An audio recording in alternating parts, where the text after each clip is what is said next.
there. Good morning, good afternoon, good evening. Hi. Oh, I'm invisible. Wait a second. I got this. Hi. It is I. Everything's working again. You know, maybe I shouldn't have named this stream One in the Mutiny. Cause I feel like my computer's having mutiny against me. This is Mutiny. VTuber Studio, OBS. They're just like, you wanna do stuff? You wanna stream? No. Sucks to suck. This is for real, it's Mutiny. But yeah, everything's working out. It's all good. I think. Yeah, everything should be fine. Seriously though, One in the Mutiny? Except for some reason it's not showing up on OBS. Okay, wait. Like, I can see stuff on my end, but for some reason, like, OBS isn't actually showing the things. So, let me just fix that real quick. Oi. For reals, what in the mutiny is this? Why is there so much mutiny? Okay, yeah. There, it's working now. Woohoo! Now for EP-6. When the way out burns. Stinky mutiny. I can't believe OBS and everything was just like, you know what? Mutiny sounds fun. I can't believe she let us leave. I thought for sure we'd be tied up and headed over to the Inquisition. Shh. I know no amount of apologies will make up for your loss. I suppose this is the end, Isidro. You needn't worry. I don't blame you, it's not your fault. I accepted the consequences when I made my choice. I know it is you who bore the brunt of your crew's wrath for us. And I know it was you who saved Pasquale's life. Maybe you could come with us. You would certainly be in grave danger if you stay, Senora. Go. Weren't you discussing how you'd escape earlier? Now's your chance. I'm the leader of the fleet. I won't abandon my crew. This was my oath to crews, and one which I will never turn my back on. Aw, man. I feel so bad for Juana. Senora Juana, there's something I need to return to you. You can keep the clothes and the sword. Consider it payment for your troubles. No, not that. What else is there? The young man reaches into his pocket, but suddenly stops. He lets out a slow breath and takes out the object. Ta-da! I know, right? Juana, you know you wanna come to Rose Island. I wanna see you fight. The compass? No. I don't understand. If it's undamaged, then what is that debris in the lab? If you haven't been repairing the compass, then what have you been doing? Answer me! The destroyed compass was a replica. I never touched the original. Phew. What? How come no one ever told me? When do you make the switch? I never told anyone. I don't understand. Why? The corazonix in the compass was far more complex than I expected. If I'm unable to replicate perfectly, that means I haven't understood its true nature. In which case, attempting to manipulate the actual corazonix could only lead to failure. But I couldn't afford to fail. Your hopes, the future of the fleet, and the fates of Elysium and Pasquala. All of that was on my shoulders. Hello? So if I was doomed to fail, I thought I should at least limit the damage. That's why I tried to replicate the corazonix. If I proved incapable of understanding it, at least you could keep the original and find a better alchemist. I left some of the materials you gave me behind for the fleet as well. I'm sorry, I tried. Isidro, is this your idea of giving it your all? Oh gosh, how bad were those EX stages? The chance of failure was at least 87%. This was the safest way I could think of. Are you that afraid of failure? Even if the chance of success were 1 in 10,000, I would have wagered everything on it. That's not experimentation, that's gambling. Huh? Have you ever considered that the odds of getting a second chance might be even lower? Tell me, is life a gamble or an experiment? Yes, gambling, gotcha. I mean, no gambling, gotcha. Wheaty's on her way to pick me up. Are you coming with us? My journey is not yet over. I will continue. What about you, Pasquale? Come with me. I can find a way to get you out of here at least. Alright. Take care, Isidro. Take care. You too, both of you. Ah, so that's how she got to Rhodes Island. She's like, okay. Alicia, you're gonna give me a way out? Of course. Senor Silver. You're willing to stay. Good, very good. Have you forgotten? I've got a bad leg. Can't go.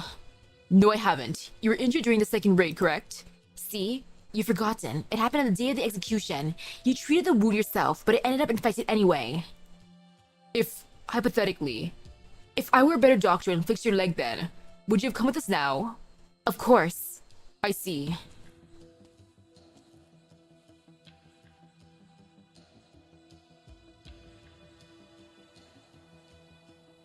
What were the two of you discussing? It is time. Senor Anastasio. Yes? It is an honor working with you. Haha, yeah, an honor.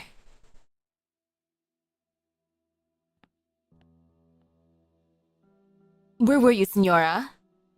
Saw the kids off. I did what you told me to. Take the crew and Nene. Lie low in the cell flat for a few days. I can't leave you here by yourself. This is an order, Teach. Aw, of course she's leaving Teach with them. Aw, man.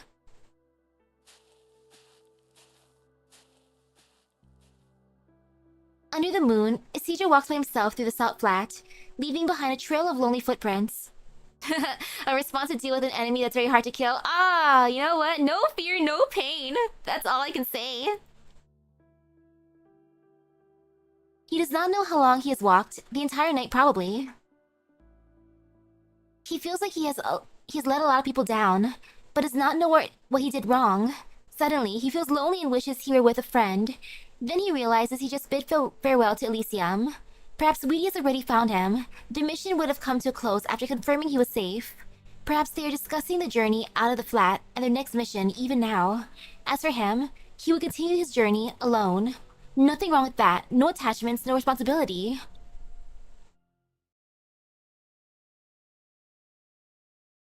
Yawn. Shouldn't have had those extra swigs of saltfin garum. Ugh!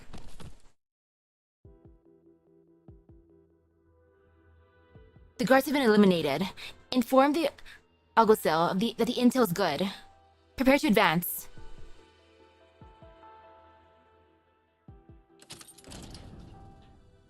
You work fast, Javier.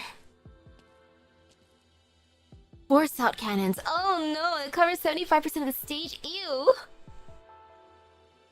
You're alone. As you can see, you shouldn't have been left unguarded. Maybe because the one who should have been protecting me is standing before me now, pointing the blade I made from at me. Go on, kill me, and the fleet is yours. One is in her custody. Keep an eye on her, but don't let her get hurt. What a joke.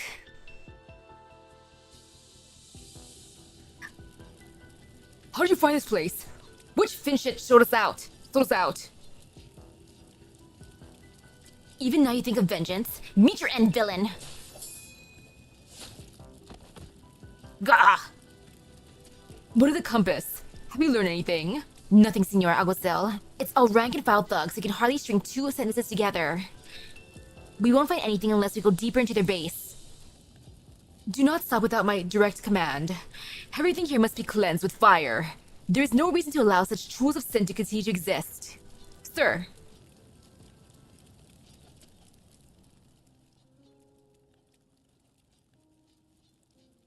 I wonder how Javier is gonna feel seeing this going on. And hello. Oh my goodness, for some reason, again, I was alone at work. I was like, yo, I gotta do all this by myself again? You know, it's fine. For the gacha funds, ah ha ha ha ha. And then I took a nap for a bit, and then Scuff hit me. It was a mutiny, it was a time reset, and now I'm here. Oh yeah, open up the cards. Those fake Grand Order themed playing cards, they are smaller than like a regular deck of cards, but it's pretty. The cards look nice. A noise rouses Isidro from his musings and causes him to halt his steps. He turns around and sees a dark night lit up on the horizon. That's... It is the light of a raging fire. No. In the direction of the fleet. How could it...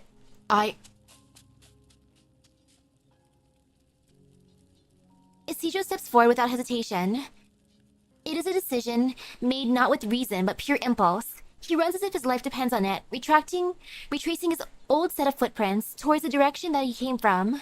That same set of footprints is no longer lonely.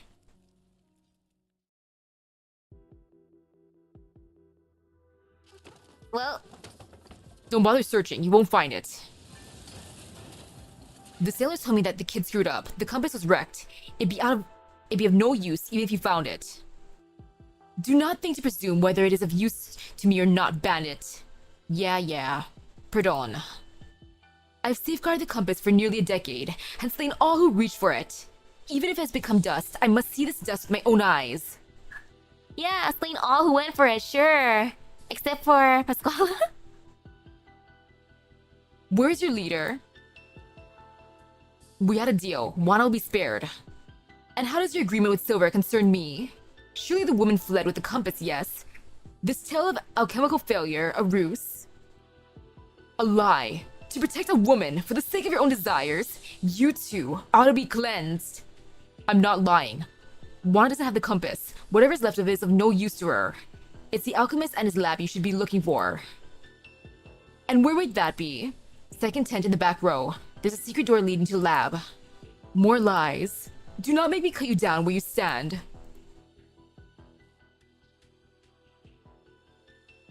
The funny thing is Javier is pretty much speaking the truth that he sees anyways. On the ground. Don't move a muscle. Is it true? Will I get pardoned if you find the compass? Are we gonna get a lighter punishment if we don't resist? Fools. Okay.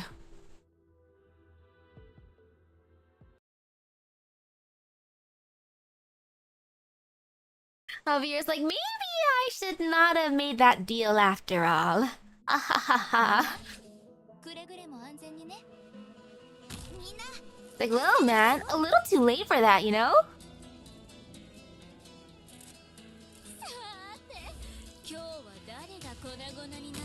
So sad. I hope Juana ends up staying safe, though. Out of everyone. I like her and Teach the most in the crew. And Nene, of course. Her, Nene, and Teach. And yeah, I guess Silver was fine.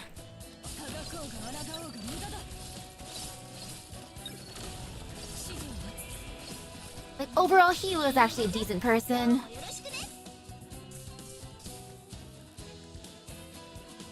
Can they get from here? Actually, wait, no. Just in case.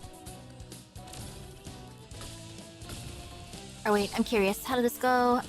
Nah, same thing. If you need a healer...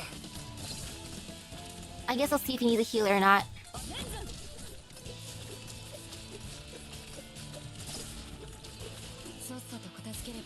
Oh no, he's fine. Surprisingly fine. Actually, maybe I can put her here too.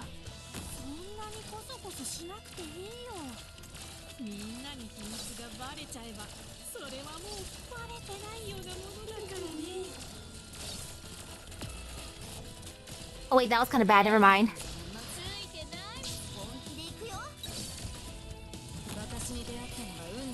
you know, maybe healing is good. Just in case. And can I get this one? No, I still can't.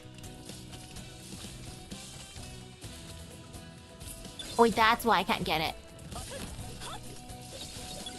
Now I see. Ow. Well, this is rough.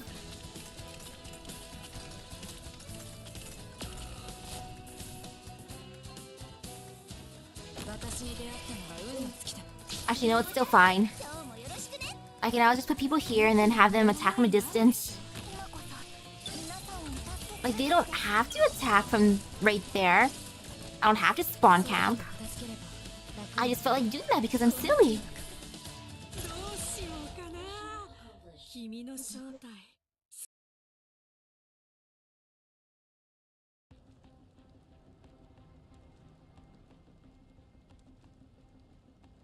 Oh gosh.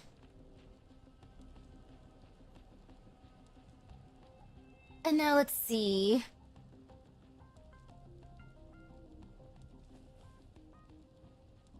Cheval. Teach, what's going on? Javier led the Inquisition to us. Senora Juana's being held captive in the captain's quarters. Why did you come back? I don't know. Same reason as you, probably. Wait, is that one of your friends hiding in the opposite deck? Wait, who's hiding? Huh? Is that Isidro? I guess he really did come back. See, I told you. I mean, even I couldn't see a way. Of course he come back. When he saw the fire, he's my best amigo after all. What about me? Why did I have to come too? Poor Weedy. To help put out the fire.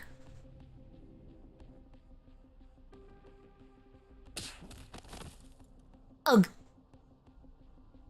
Wake up, Senora. Perlita, where's Nene? You shouldn't have come back. I set it free in the flat. It may be weak, but better out there than getting killed by mutineers. We can't just leave you here. You don't look well. What did they do to you? Nothing. Just gave me some drugs. You could have fled. You would have lived. I didn't take you for someone who would give up so easily. Now that we're all here, don't we have better things to do than just talk? You know the South Flat better than anyone else, Senora. Is there anywhere we can go? How big is our group? 24. Excelente. Enough to commandeer a ship. Which one? La Conquista. That's the oldest one, slower than the newer salt ships. But I know it best. Besides, because I consider it an antique, it'll be lightly guarded. All the easier for us. I'll take 8 men up to the deck and get rid of the sentries. The others will go in through the side with Elysium and deal with the rest. What about me? Stay with Senora Juana. She's not at her best and won't be able to move as quickly. Okay.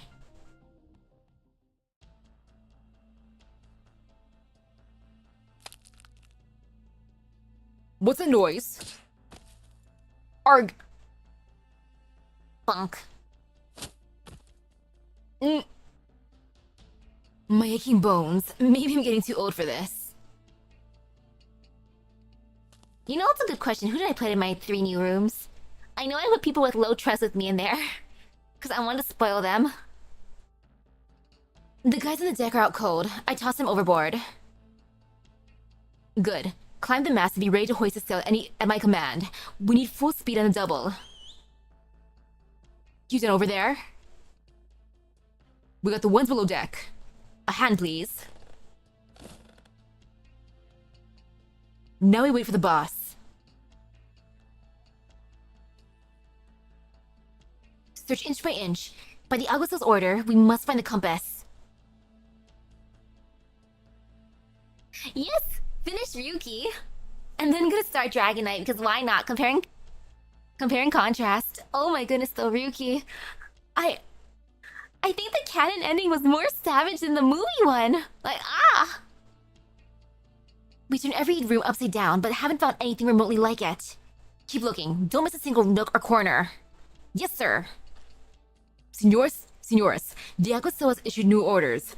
A squad is to come with me to pursue the fleeing alchemist. And why are you the one delivering the order? What's wrong with that? We're still working together according to our agreement. Very well. Wait here while we muster the men. Hello, hello. Gracias.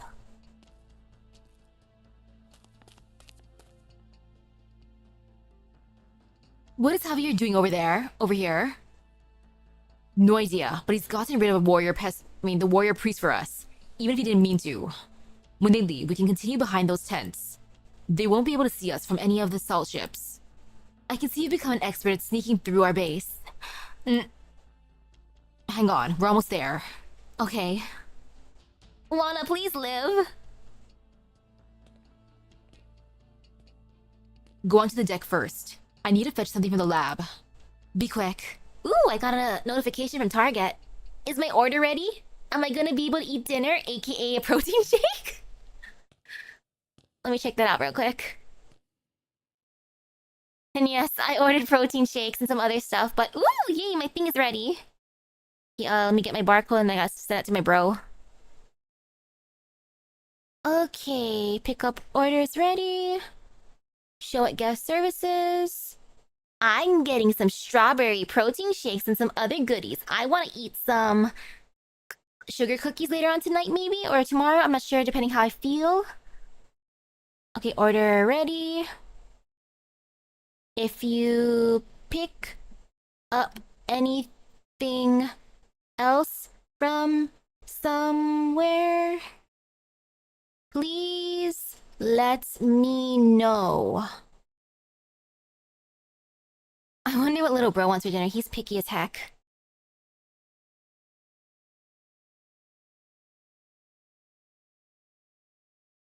All the endings are canon in the time loop. This TV series just is the last timeline where Kazaki finally gives up. A ship from the old era. Does your desire for the compass point towards the source of the calamity, the ocean?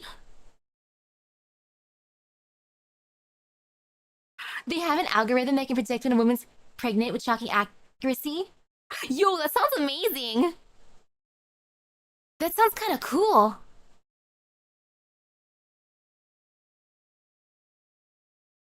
I was gonna say, can it tell when I have a food baby? But I think that's different. Where did I leave it? You. It is you who's been leading the raids. And it is you who's been repairing the compass. Anastasio's terrifying. And gives him coupons for baby products. Interesting.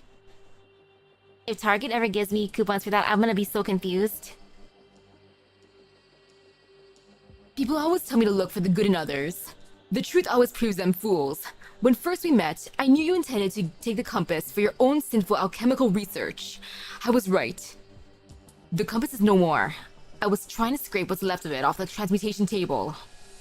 The black mud? No, that is not the true compass. Your lives have no purchase here. Must the Inquisition spill so much blood for each thing it loses? You know that the compass corrupts the heart. It's nothing more than a tool for selling the seas. Selling the seas, ha! Those who attempt to elude both judgment and the reins of morality often seek out the thorny paths that few have walked, and the distant shores that none have reached. As if their accomplishments could offer sanctuary for their sins. I don't recall sinning. Harboring a thief, feeding upon the remains of the townsfolk, assaulting a cleric of the Inquisition, associating with the bandits who menace the town, is it not enough? He was not eating the remains of the townsfolk. That's the one thing he did not do. Pretext and frame crimes. And now you begin to deny your sins. All who have sinned will desperately deny it. I was no exception, but I learned to accept my sins and thus discovered a path of atonement. My life was born from the evils of cannibalism. My very being is a sin. I am unworthy of the liberation of death. But you were once pure and upright before desire corrupted you. You have the right to die. I will free you. How about no? You're insane. I don't have time for this. Strange. Why isn't Isidro here? It's alright, he must be somewhere on the ship, so everybody's accounted for. Just waiting on your order, Signora. Anastasio's way of atonement is protecting the innocent. By punishing those with avarice, he sees desire as itself as sin, yet he doesn't realize his own paradox. He will point his own evil, his violence urges, to those he considers that the same as evil as him, as he deemed them as sinners. Yet his very atonement is filled with desires as well. Yep, it is filled with desires. His desire for people to atone, which is like, like, dude. He's just forcing his own will upon others. And he's not even letting them explain themselves at all. It's like, excuse you? Like, excuse you, sir? Hoist the sails. We sail. The ship. Myrda, Juan doesn't know this lunatic is in here. He'll be nothing but trouble once the ship starts moving. Okay, there's no movies or specials to worry about for Dragon Knight. Yay! But at the same time, aw. Everyone involved in this futile escape attempt is on the ship, correct? Shut it. This is where it ends for all of you, along with the sinful vessel of the old era. The Alguacil's attacks are ferocious. All Isidro can do is defend himself. This is getting me nowhere. I have to do something. This is his own lab. There must be something he can do here. What does he do best? During the time he spent here, his most frequent creations were undoubtedly explosions of various sizes. Explosions? This calls for an explosion.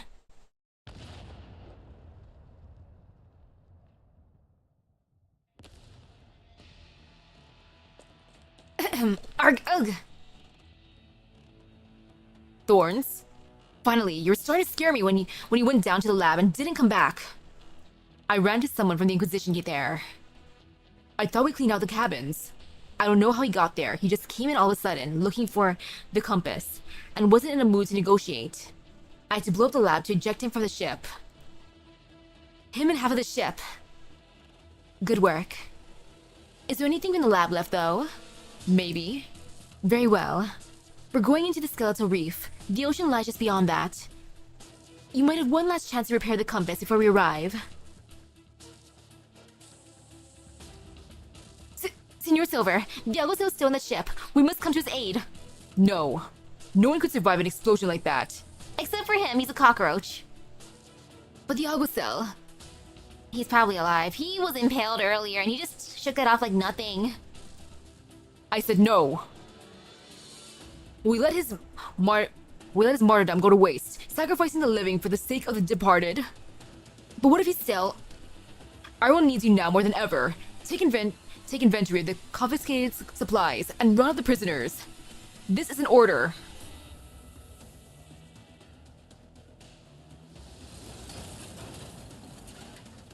Steady, you're gonna stop the mast in two. Are you trying to crash a ship on those bones and have us hang on them to dry like human jerky? Full lift rudder. Full lift rudder. Oh my goodness, not on a stage show. Oh gosh, a stage show too? Damage to the starboard side. Another hit from a steam blast and the ship's going to fall apart. He's more of a tardigrade? Oh no, a sea bear. No, he's not cute enough to be a sea bear. The skeletal formations are getting denser. We'll crash if we don't steer it's just right. The erupting steam means we're close to the skeletal reef. They won't dare go in there. But do we? The steam blast will punch through us like hot knife through butter. Better than the Inquisition, at least. Ugh. Boiling steam shoots from the gaps in the skeletons and tears the sail apart with terrible force. The gang is thrown into the air before crashing back into the deck. The helm wheel spins wildly out of control. Gushing steam sends the ship crashing towards a massive skeleton, more than a dozen meters tall. Juan says nothing, as if waiting for something. Weedy, you're an engineer. Do something! This is my first time on a Golden Age ship. Never mind one that's been modified beyond recognition. I need time to figure out how it works. Do we abandon ship? We might survive if we jump right now. Are you loco? You'll be impaled by the Southwinds in less than a minute. Senora, we're done for. No, we're not. Juana looks towards the spinning helm wheel. If the ship were alive, its flesh would have been stripped away by a century of wear, leaving only a bare skeleton. Even its once magnificent embroidered sail was replaced with a patchwork of fin skin. Yet the helm stands proud in the deck center. Juana holds the spinning helm wheel with her hands, as if setting a dance partner, and begins to turn it with frenzied rhythm. Her ink-black hair whips around like a seaweed caught in raging tides. It's been so long, old friend. Hey, hello, hello. You know, singing is fun. I'm debating which Arknight song to cover next. La Conquista brushes past a massive skeleton, banking at a dangerous angle. Only by hanging onto a rope for dear life do the passengers avoid being thrown overboard. For decades, this heavy old ship has had to drift slowly behind other salt ships.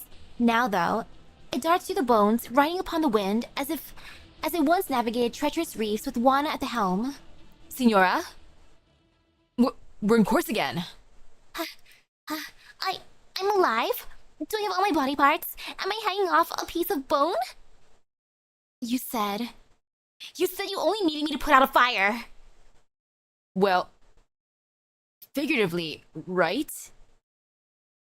Poor Weedy, she's just being strung along. Yeah.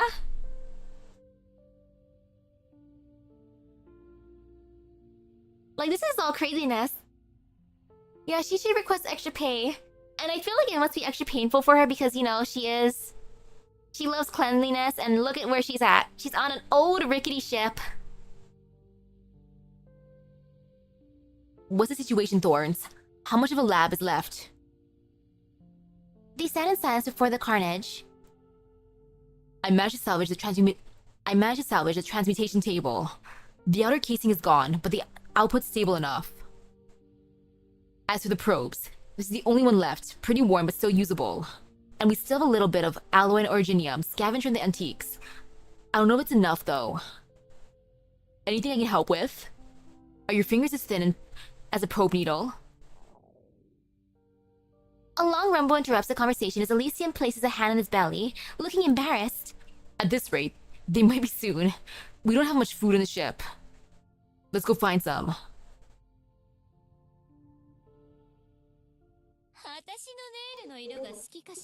Ooh, food time. And maybe finding Nene again. Oh, Nene.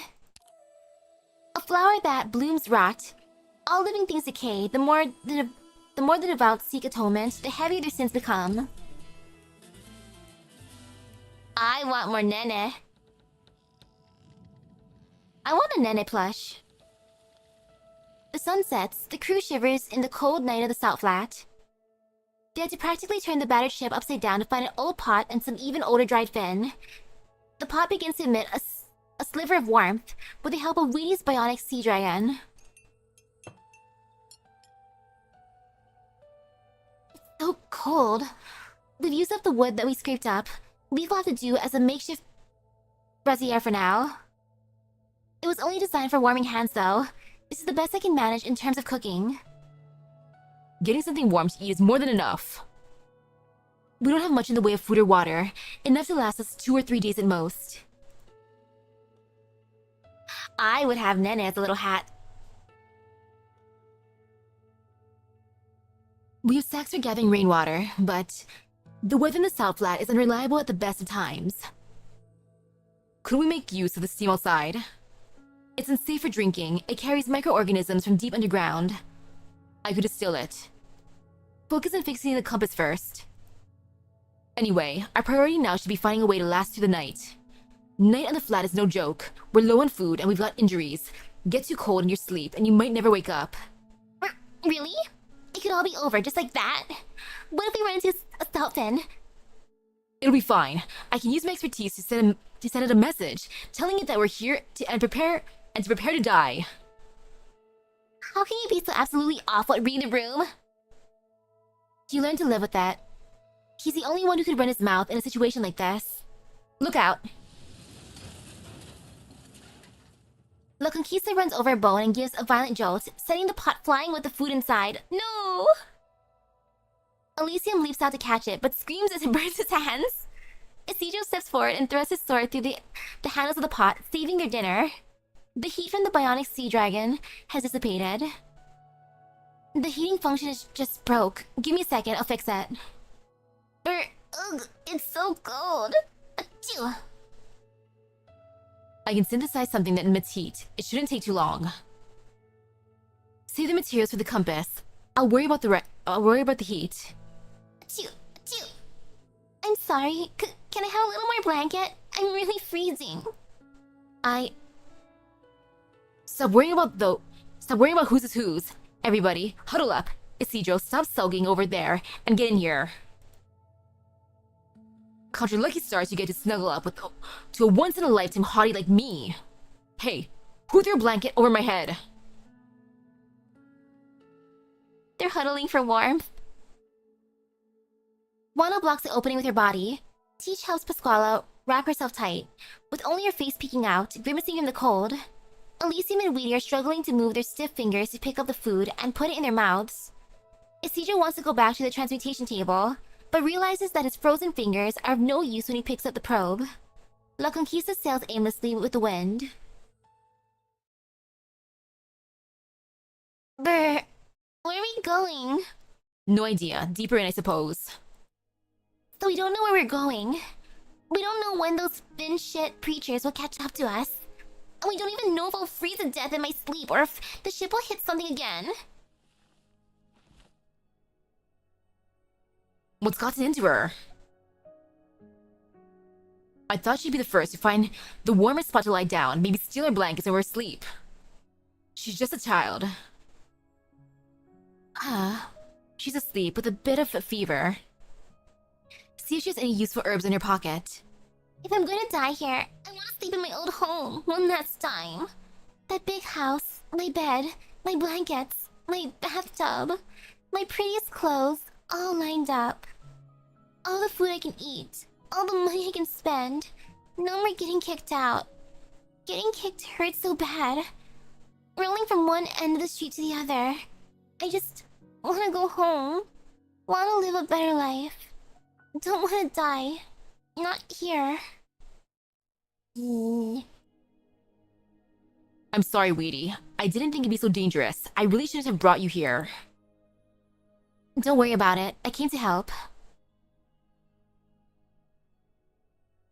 Hey, hello, and good night.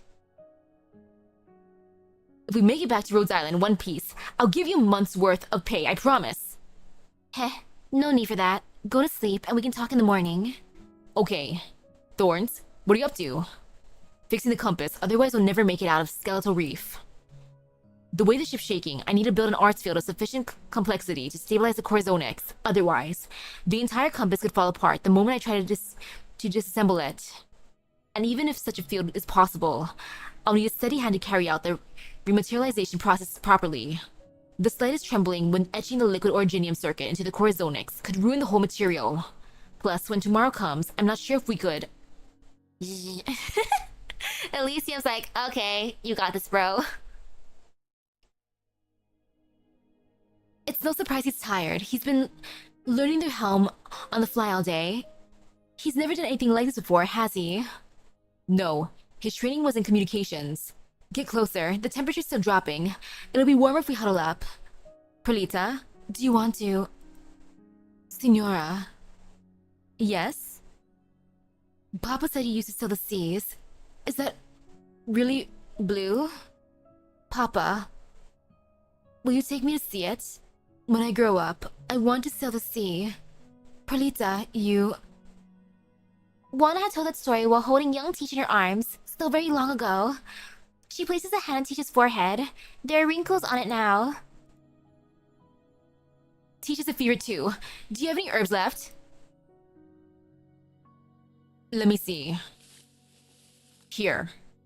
In the quiet cabin, the sound of rustling punctuates the low breathing of the sleeping.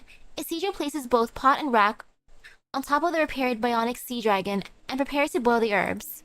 Juana gazes at the bare-bones interior of the cabin with soft eyes, seemingly recalling sweet memories. She puts the herbs into the pot. They make a soft splashing sound, rocking along with the ship. Have you ever seen the sea, Isidro? Water's bluer than the sky, waves foaming white, lightning striking from the clouds that seemed like they would cut you in two. Will you sail the sea with us, Isidro? You'd make a good captain. Juana's eyes glow in the darkness. Cold starlight shines in through the ship's frame. He opens his mouth to answer, but closes it again without a sound. There's a light in the horizon, in the direction of where they came from. It is their pursuers. Well...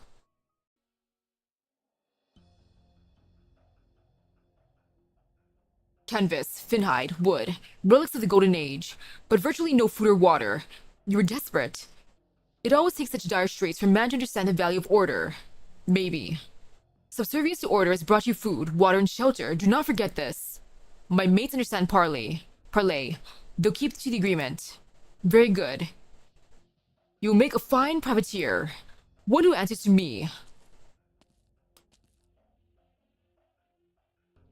Log the confiscated supplies, record the names of the bandits, and then bring them to the abandoned houses on the edge of the town. Take care not to draw the townsfolk's attention. Yes, sir. And I want those ships of theirs to traverse the South Flats to be brought back without a scratch. They are the town's only hope. Understood, Senor Silver. Anything else? We tried looking for the alguacil, but found only a fragment of his clothing.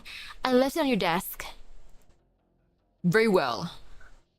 I will take you from here. Now go. I wish to be alone for a while.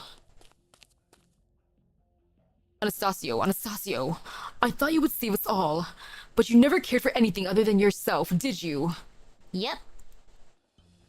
The piece of cloth leaves stood on the desk that he had kept so pristine. Silver picks it up with 2 fingers and stares at it.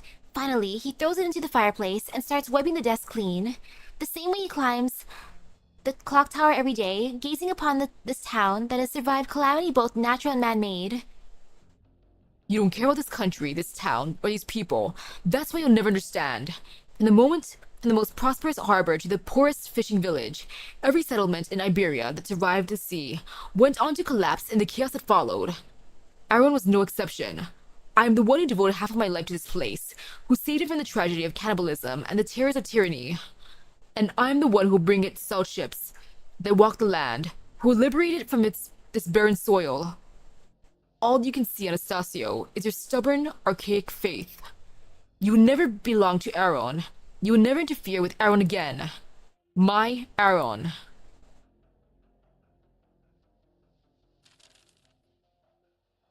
Legs driven by wind power through a complex transmission system, so they were never meant to be land ships at all. A wind-powered walker. Genius. A shame. That Ager woman had such talent. A handful of new ships, plus the ones confiscated from the pirates, will be enough to carry the entire population of Aaron. It's been decades. Finally, we'll be free of the South Flat that feeds no one.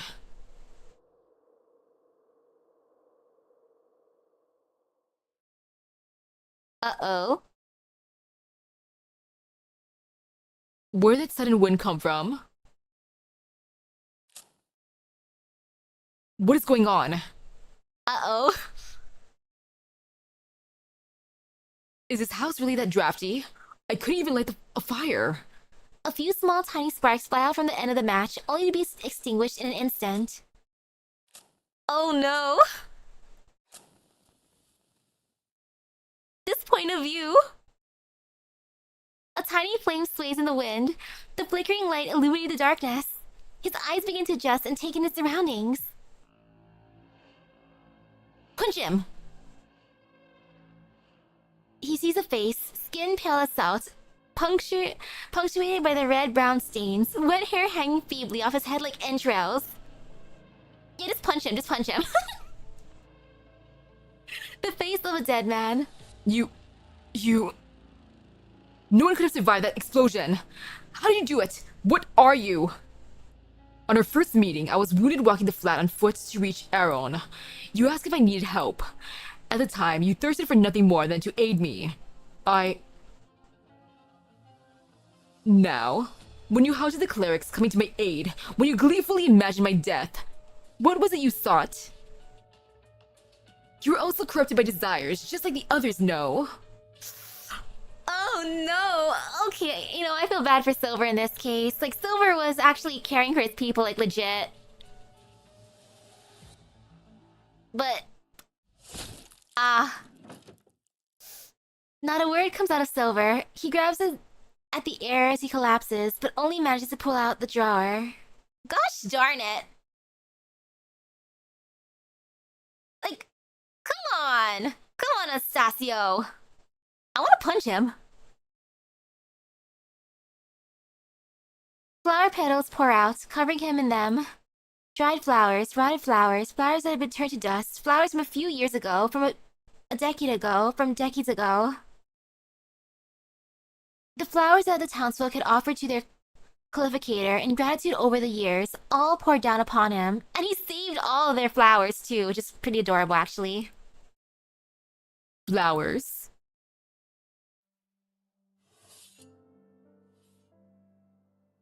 He hears the sound of a knife being honed before it comes to a sudden stop. There is a commotion outside, his mother screams, screeching and beseeching, claiming that she was holding it to cut vegetables. He had not seen vegetables in the house for a long time. You are safe, child. Menace has come over your mother, but we have her under control. By the lantern. What is it that he's eating? No, no!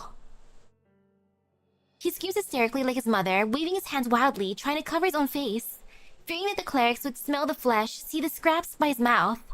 He had been determined to end his sinful existence by death. Why then, as he comes to face with this kindly man of the cloth, would he strive to hide his crime? I have sinned. Please let me die. No, child. I will not judge you for trying to survive. You must live and atone for your sins. Sinners are a myriad. We have walked the land helping those who could not atone themselves and cleansing them of their sins. This you can do also. Only by this will you atone for your own sins, until one day the purest flower will bloom at your touch.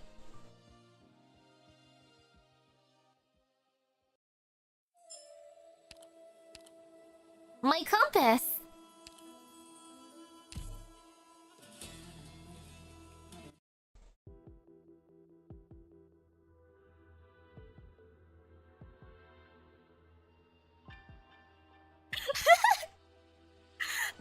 Oh man, imagine recruiting Anastasio. That would be actually kind of hilarious. He'll be an honorary member. What are you up to late at night? I could see your torch a mile away. Night watch. You forget we're in town.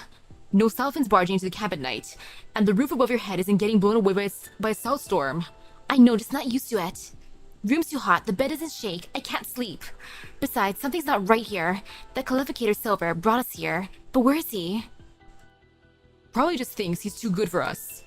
The townsfolk are still on their guard against us. That's why they brought us here at night and hid us in these abandoned shacks. Are we people too? How are we different? Give me the torch. If you're that worried, I'll keep watch. You get some sleep. You'll need to get used to being civilized. Well, I see you're still eating the jerky from your ships. Senor Javier? Ah yes, jerky. This kitchen hasn't seen use in quite a while, but Silver had it specially repaired. The utensils should be readily available. I hear that you've always wanted to be a cook, so why do you not cook when you finally have a proper kitchen? I just can't, not today. Whatever not, is it still not enough? It's enough, I assure you. Never seen so many kitchen tools in my whole life. Why then? I insist on knowing, Senor Javier. When you cook, it's not the knife in your hands that you're thinking about, but the people who'll be eating it. How can I cook when they aren't here? All your crewmates are here. If you mean the ones who obstinately continue to resist, neither of us need regret their poor choices. Shh. You've attained so many things, precious things, a kitchen, food. Silver gave us this stuff, not you. Why are you the one preaching at me? Silver is dead. You killed him, didn't you? I did. and he's so happy about that. What about us? You gonna kill us too? No, you're to walk the very path I did. The path of atonement. Javier's probably like, oh man, now I'm stuck with this guy. Maybe that mutiny wasn't a good idea after all. Get any sleep? I wish. I could live with the heat in the bed not shaking, but my room doesn't even get a breeze. Felt like my face was gonna turn to stone. Count your blessings. Look at the older mates. The wind's blowing their faces right crooked. It's enough to send people running off screaming. You're young, so you still got the chance to grow up into a real beauty. I don't see any smoke from the kitchen. Is Javier still not cooking? I'll talk to him. Our clerics have searched every corner of your den. There was no compass. Guess it got burnt to ash. The key figures in this affair, the girl who stole the compass, the grave-robbing cannibal, He's not even a cannibal, come on. and your former leader, all have entered the depths of the Salt Flat with their ill-gotten gains. You want us to go after them? You know better than I how to navigate the flat, and you know the fugitives well. How much you paying? Excuse me? We work, you pay. Isn't that supposed to be how things work around here? The flat's got 1,000 ways to kill you. Massive salt fins, dozens of meters long, could tear you apart just by shaking their heads. And skeletal reef is the worst of it. The steam blast there could punch a hole right through you. If we're risking our necks, we need proper bounty. Quiet, you fools. I'm sorry, we don't need... What do we need? We've only been here single nights, so how are we supposed to put food on the table without work? Calm down, that's not what he meant. You see, Senor Alguacil... Eee. Oh. The caravans under inspection were carrying both coin and trade goods. I have no use for such worldly possessions. Ha! I knew they were hiding the good stuff from us. Wait, it's not what you think. You heard him, mates. Do the work, get the loot. Now quit yapping and start moving. Anastasio sees those before him as puppets of desire, regardless of their intentions. He believes their desires will inevitably lead them down the path of evil. Welp! Much like the pits of hell, the greed of man is bottomless.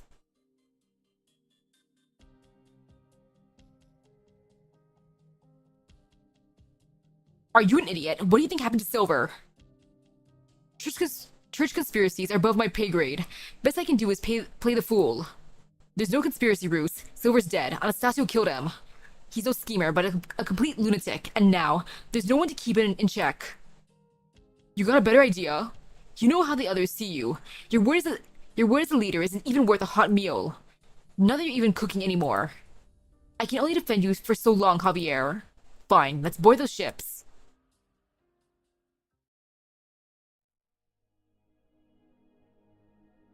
Ugh, it's so bright. It hurts everywhere. You awake? You had a bit of a fever last night, but it's gone now. Have some water. Pasquale sits up and takes the bottle Teach offers her. The bionic sea dragon is hard at work across the deck carrying a wooden plank while flapping its wings. Juana stands at the bow, gazing into the distance behind her. Elysium twists his whole body as he strains to turn the heavy helm wheel, like some strange exercise routine. The high sun shines bright. It hurts a little bit. Is there a last bit of water? 1 pouch per person, make it last. Is there anything I can do? Glad to see you up and about again, Chica. Repair the hull, reinforce the mast, process the food. There's plenty. Leaf's helping out with the repairs. Let her rest a little longer. No. I lived through whatever that was yesterday. We didn't hit any skeletons at all night, or get run over by a salt fin. Now I even have water to drink. So I'm gonna do my part to get out of this alive. Give me your hand, I'll help you up. Yep.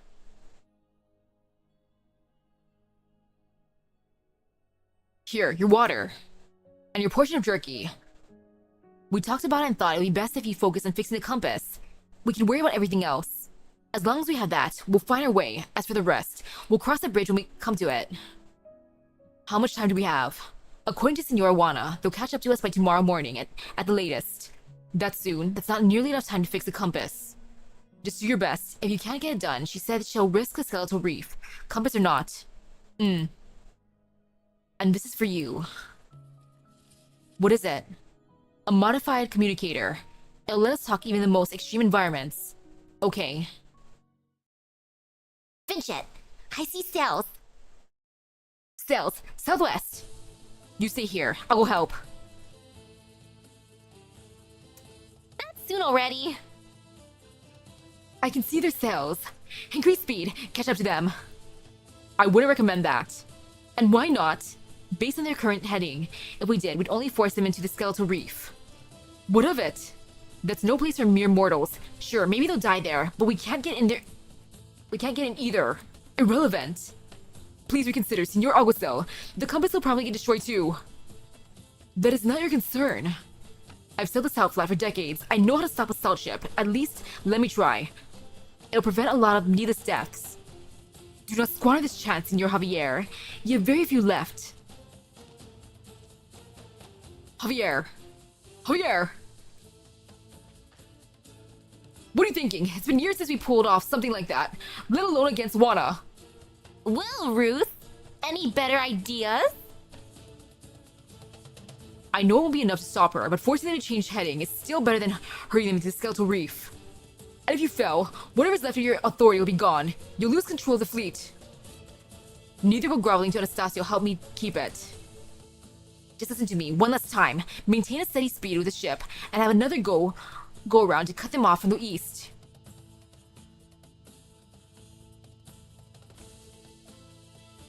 Are they down a ship?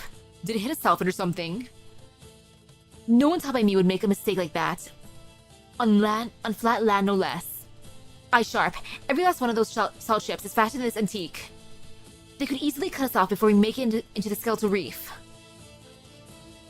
What happens if they do? We're at a disadvantage. In both numbers and equipment, we wouldn't stand a chance. Then we won't let them. The ship's telling us it's going too slow and not even raising its flag. They want us to let our guard down so another can go around in front of us. Do you really think I would hesitate to sail into the skeletal reef at this point, Javier? Full sails ahead. Yeah, full sails ahead. Set course for the skeletal reef. Maximum speed. They're accelerating, Senor Alguacil. This is far from the scenario envisioned, Senor Javier. Raise the flag. Hail the other ship. Tell them to go full sail. And what of us? I will take the helm. Senora, why are you turning? This is inviting them to open fire. If they do, they'll have to slow down to find an angle for their cannons. That's our chance to lose them. Gunners, have the ready. Sailors heave heavy balls made from salt and fin dung into the cannons. Ew, salt and fin dung. Oh man, those are the cannonballs. Ah! Fire!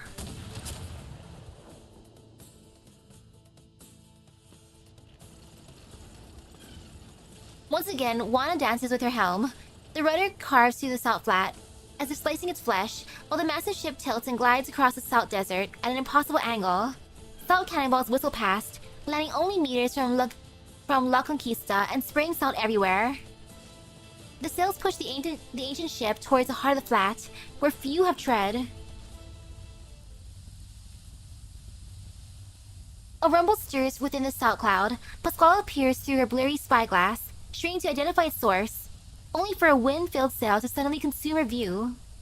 It is a salt ship that has disappeared from the pursuing squadron. Ooh!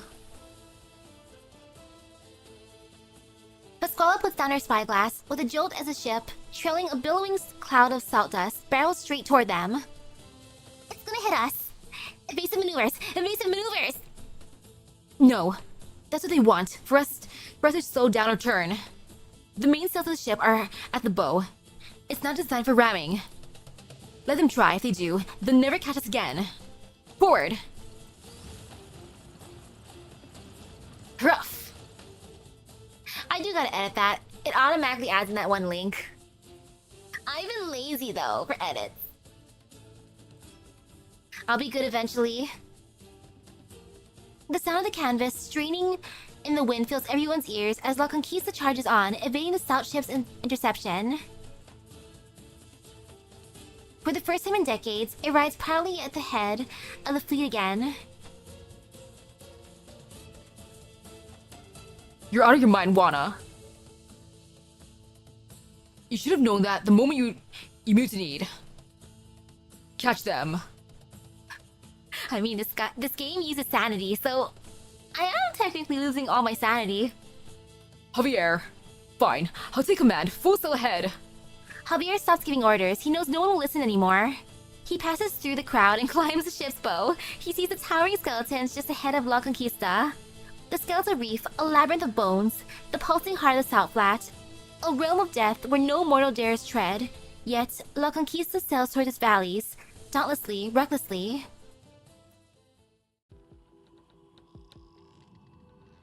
Despite the constant bumps and jolts, Isidro's eyes remain fixed on the Corazonix floating at the center of the transmutation table.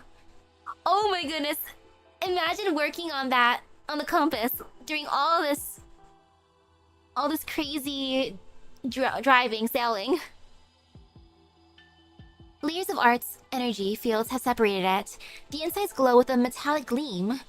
Even the slightest motion is reflected upon its surface through the needle of the probe.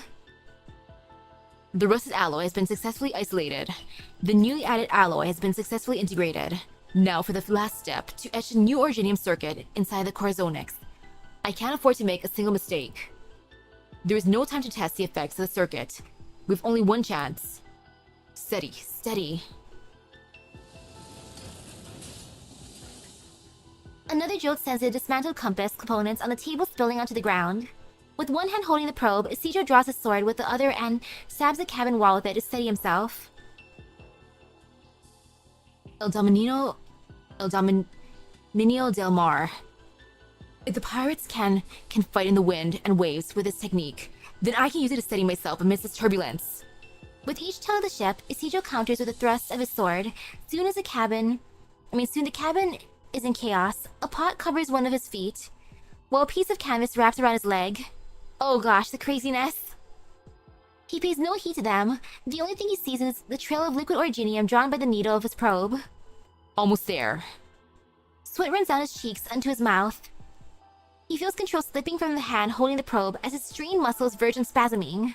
I did it! Now all that's left is to insert the shaped Corazonix back into the shell of the compass.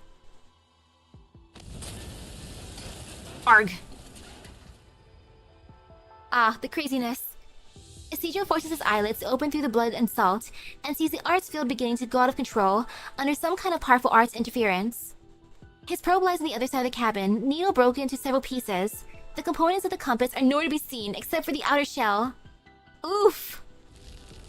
It can still work, right?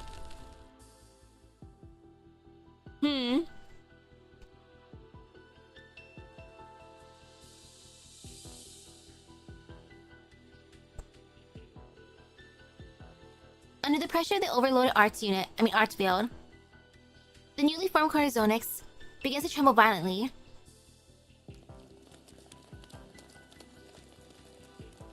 And ooh, I was brought a snack, sorry. I had to mute because I was accepting my snack. I get some ice cream in this heat. I'll eat ice cream while fighting. Thorns! Thorns! What did that finch shit Anastasio just do? An Inquisition hand cannon. He fired into the cabin. Stay away from the alchemical equipment. It's out of control because of interference from the hand cannon's Ars energy. What are you doing here, Signor Iwana? Who has a helm? Don't worry, it's in good hands. Teach? Where's Teach? She's over here. She's got a piece of broken wood stuck in her leg. Oh no, not Teach. Damn it, I can't stop the bleeding. Thorns, say something. Isidro opens his mouth, but his tongue does not obey. He forces himself to sit up. There's no time to think about how many ribs he broke. Ah! On the transmutation table, the Corazonix starts to bubble as if it's boiling. One moment of hesitation, and the last Corazonix of Iberia, their only hope for survival, will turn to dust. He must retrieve it. Isidro looks around desperately, but he sees none of the compass's components, not even a working tool. No. Isidro stumbles to his feet. He cannot feel his left arm, but can still move his right arm. Uh-oh. He runs towards the transmutation table. Ah, so that's how he gets his arm to look like that. Literally. He has become one with the Corazonix. Ah. Oof. The resistance from the arts field is much stronger than he expected. It feels like putting his hand into boiling magma. Full Metal Thorns! His glove offers no protection against the rampaging arts energy. Isidro quivers as the energy corrodes his arm. What are you doing, Thorns? This is my Corzonix. My compass. The Corzonix dances in his palm, as though it has gained life. It flows through every gash and hole in the art's energy left upon his arm. Isidro has gazed upon the substance so many times, seeking a connection with it. But now, in this very moment, he understands that it has become one with his flesh. Arg! Whoop! That's one way to get an arm like that. I thought it was because of, you know, integrated strategies, but it was because of this event. He became one with it. And now I drink my ice cream.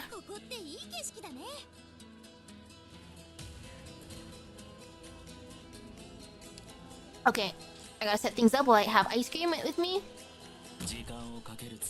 Yummy, yummy. Okay, wait, I have my setup. At least a little bit more setup. Set up an ice cream, set up an ice cream. Vanilla ice cream, yummy, yummy. Oh man, this is gonna be kind of funny eating ice cream while doing this. Oh, what an experience. Wait, actually I want to get rid of this first. Like, that annoys me. Yeah, I can't do that right now.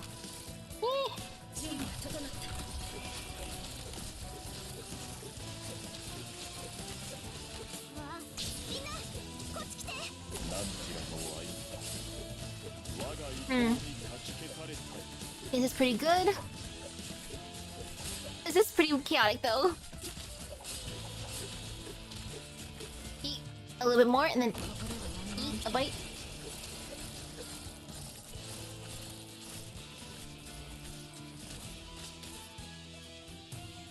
Okay, that's good. What do I want to put next? You know, right here seems good. Nom nom nom nom nom.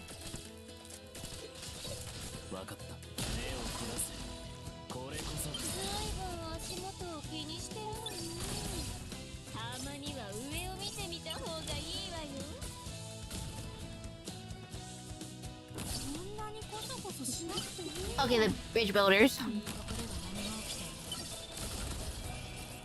I love the thought of Thorns having the ultimate cursed arm. Part Seaborn, part Corazonic. Just pure craziness.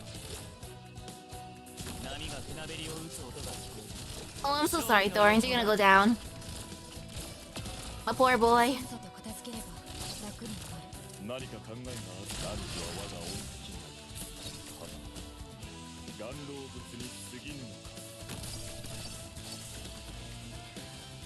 Also, look at that guy with his little fishy. Why is it so cute?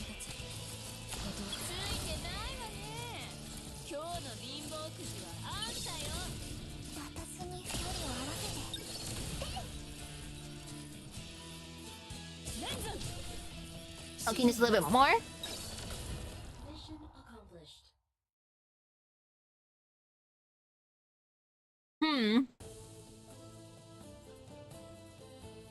Isidro. Ugh, arg. All hands on deck. I'll take the helm. Pasquale and Weedy, take care of Teach. The Inquisition ship is catching up. Wake up, Isidro. Stand up. What happened to your arm? They're catching up again. Elysium, Isidro, can you still swing a sword? Mine broke, but I can pummel them with my flag. But who would use a flag as a weapon on the battlefield? Elysium. There are others who would use a flag. You must learn from them. Isidro grabs his right arm. The searing pain has not yet subsided. My left hand is all I need. Good. Now one more bite.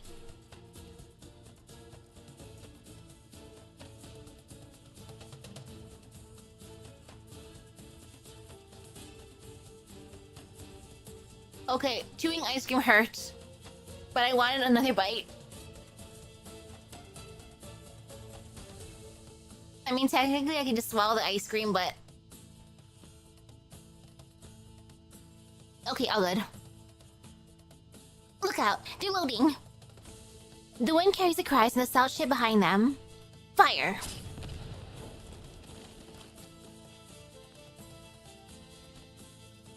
We're still not fast enough. Can we make it to the skeletal reef before they catch up? Even if we can't, I have no intention of stopping. But the ship's badly damaged. I only managed to repair part of it. The hit we just took went through half the hold. And took all of Isidro's alchemy equipment with it. Without the compass, how are you supposed to get it out of the skeletal field? I mean, skeletal reef, even if we make it in? Isidro can feel the corzonix pulsating beneath his glove. He may have lost an arm, but all is not lost. There will be a way. Isidro casts his eyes towards the skeletal reef. The bones littering the ground grow larger with every passing moment.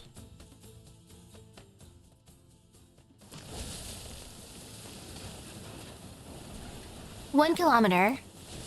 Turning is no longer an option for La Conquista. Juana grabs the helm wheel with such strength that the wood creaks under the pressure. She leans forward, eyes fixed dead ahead on the terrifying skeletal reef, as though it is her prey.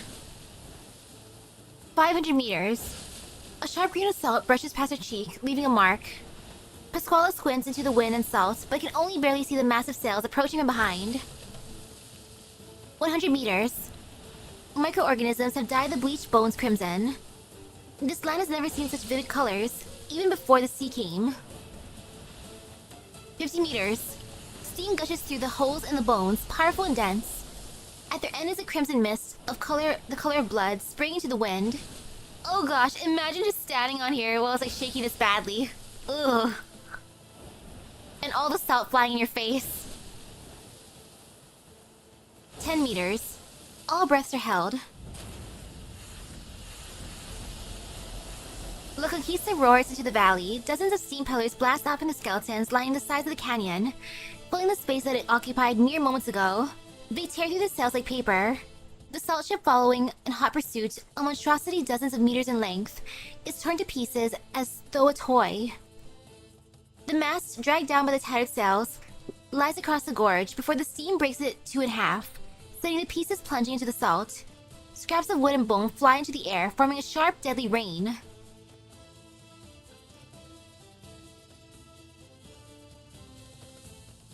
Their ship was destroyed by the steam. Holy Finchet! I'm alive! I'm actually alive! It's too early to celebrate. Yep, too early to celebrate. This guy's still alive. Salt dust is blown away from the steam, revealing yet another salt ship, trampling the carcass of its brethren beneath its heel as it charges towards them. The flag of the Inquisition flies high upon its mast, yet it is Anastasio standing beneath it, whose presence commands more attention.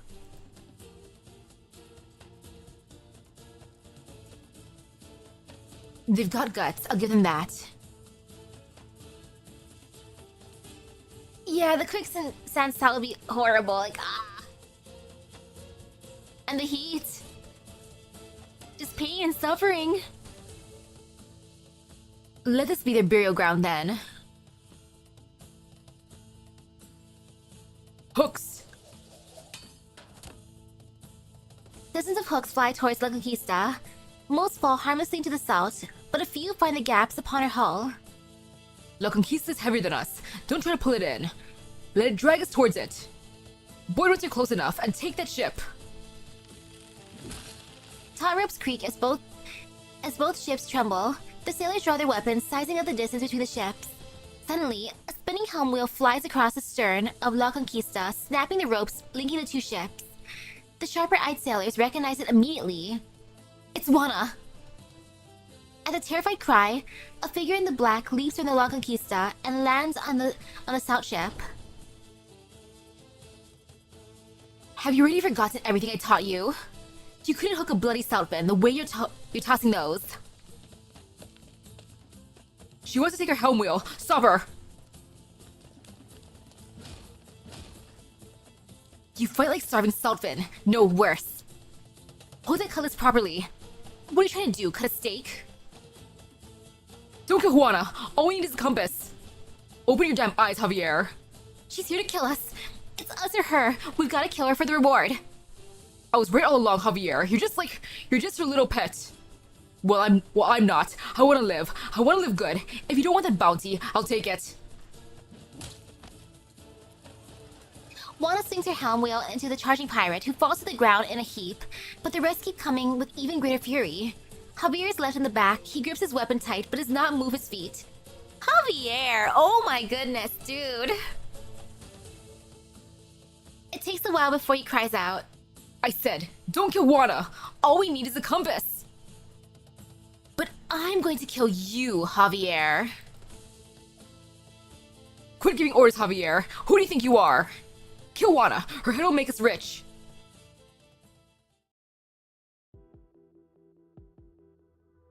Just as no one can shake their own shadow, Isidro turns around to see Anastasio standing behind him. There you are. Form up, my brothers. Attack. Sir. Elysium, protect the helm with Weedy. Don't let them take control. Leaf, switch to attack mode. How dare you kick away the waterproof boots I gave Thorns? Did you think a communications specialist couldn't fight? Stay away from me with that singing mop of yours. It's a flag, you scuttlehead. I wash it every week, or at least I try to. You very nearly killed me twice now, Isidro, a feat none before have accomplished. Why then do you so earnestly seek my death? What is this desire you have failed to realize because of me? This desire that is so much stronger than anyone else's? I don't have any desires. Impossible. All mortals are driven by desire. What about you? Myself first and foremost. If you're driven by desire too, then you have no right to kill people in the name of suppressing it. Even if you're willing, even if you're with the Inquisition. The Inquisition? No. Once I wished for nothing more than the priest from the Inquisition to kill me and end my sinful life. But alas, he denied his own right to judge me, to execute me, and in doing so, denied my right to die. You still have the right, Isidro. The right to an easy end. I have no interest in dying. Maybe so, but you've been tainted by the strongest of all desires, no? Then you've already lost your free will. You're compelled to sin. You simply cannot stop yourself. Why do you hide your broken right arm with that glove? Those controlled by desire always refuse to admit that their obsession will lead them to ruin. You cannot turn back, no one like you can, so I will kill you to stop your sins. But before that, you shall first face your desire, acknowledge it. Only by doing so can you die sober and fighting. Anastasio's sword slices through the air with a piercing shrill, targeting Isidro's right hand. Isidro twists his body at a nearly impossible angle to evade, but the blade's tip still rips through his glove. Corazonic seeps out of the tear in his glove, turning into delicate ribbons that drift towards every corner of the valley. What's going on? So that is where you've hidden the compass. I've watched over that anathema for so many years, yet not once have seen it respond so eagerly to one's desires. Such powerful desire, Isidro, yet you do not even know it. If you knew the first thing about alchemy, you'd know it doesn't respond to desire, not mine or anyone else's. Under the manipulation of an alchemist, Corazonic leaves the compass and enters its natural cycle before returning to the compass. Then the alchemist deciphers the information it brings back. That is the basic principle. It has nothing to do with anything as subjective as desire. Isidro has read too many alchemical tomes and listened to too many of Aulus's lessons. He could recite these principles backwards and forwards, but he cannot help but ask himself, is that really everything there is to the compass, to Corazonics? Why did the Corazonics in his arm start drifting without any input from him? Does he not want to know what it is responding to? Does he not want to know what he wants? The distraction is enough for Anastasio's sword to pierce his left shoulder. Ow. Arg! Where's your desire, Isidro? The most powerful desire that compels you to kill me. Will you die as a puppet of the desire without even knowing what it is?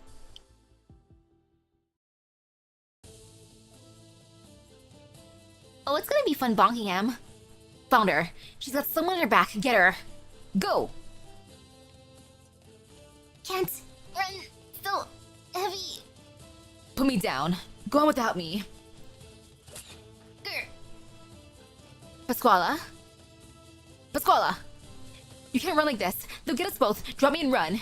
No, What? I'm not letting go. You gave me your blanket, your water, and you put me to bed.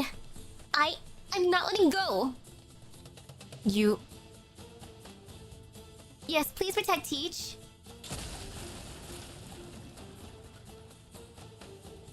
We just hit something. The ship's drifting. I can't keep it on course. Out of the way. Let me handle that. How?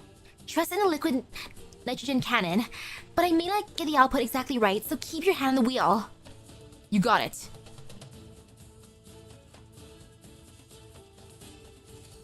Bone swords rattle, South and hide armor clashes. The roaring sailor walks up to Wana. The other sailors pull their armor off and form a circle of flesh and blood. Inside the circle is Wana, and the sailor who issued the challenge. Wana's taken aback for an instant, then laughs as she understands. So you remember the tradition? How could we forget? You taught us how to challenge the leader when we were kids. But now your life is worth big money, enough to set me up for life. Come at me then. Wana swings the helm wheel with a whoosh, then slams into the man's bare chest with a sickeningly dull thud. His chest collapses and he falls onto the deck without so much as a gurgle and wheeze. But the others step over his blood, crying in fury as they rush towards Wana with weapons in hand. Die! Ha! Rah! Yet another sailor charges forward, but hesitates for an instant when his eyes meet Wana's. His axe slows for a split second, just enough time for Wana's helm wheel to connect first. The last thing he sees is a pale south filling his eyes, even as the lower half of his body clings to the deck. This is no place to be getting cold feet. A moment of hesitation is the difference between life and death. Who's next? Another sailor steps up through the pool of blood, cutlass in hand. She seems a lot thinner and frailer than the others. Oh, if it isn't little Lomi. Aye, boss, it's me. What do you plan to do with the reward money? I got a daughter. It's all hers. Good. Then come and claim what's hers. The frail sailor gulps and swings her cutlass at Wana, who lands a blow first with a backhand swing. One of her arms hits the ground, unleashing a spray of blood. Her other arm, however, continues clenching her cutlass. Come, raise your weapon. We're not done yet. Arg! Once again, she musters the courage to charge at Wana, but the heavy helm wheel finds her forehead faster. Suddenly, the frail sailor is pushed aside. Stop. I'll do it. Thought you didn't want us to kill her. No, I'm your leader. At this point, what you want is what I want. And as your leader, I'm supposed to protect you, not watch you walk to your deaths one by one. Javier! Now you want to step up? Javier draws his weapon and wades into the blood. Your move, Wana.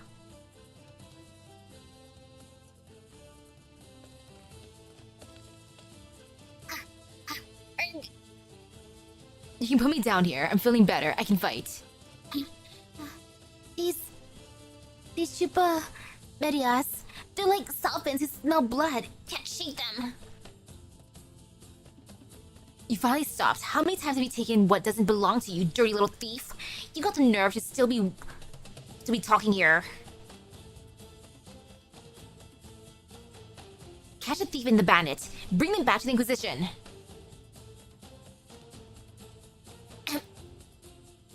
Thief? What doesn't belong to me? Pasquala picks up a fallen cutlass and charges at the warrior priest before her, red with fury. Blood-sucking fidget. I could have lived a decent life until you people came after me and threw me out. How dare you assume I've become immoral just because my family has fallen on hard times? What is she going on about? She's gone mad. Kill her! All I I wanted that day was to go back home and get what was mine as a kid. I wasn't stealing. My abuela made that bracelet for me. What's wrong with taking what is mine? Who do you think you are, branding me as a thief no matter what I did, no matter what I said? I even begged you. Begged you to let me find a job in town and live a decent life, but you people call me a thief and kick me out. Well, now I'm a thief. Are you happy now? Are you happy? Inquisition Finchette. You don't get to tell me what belongs to me or not.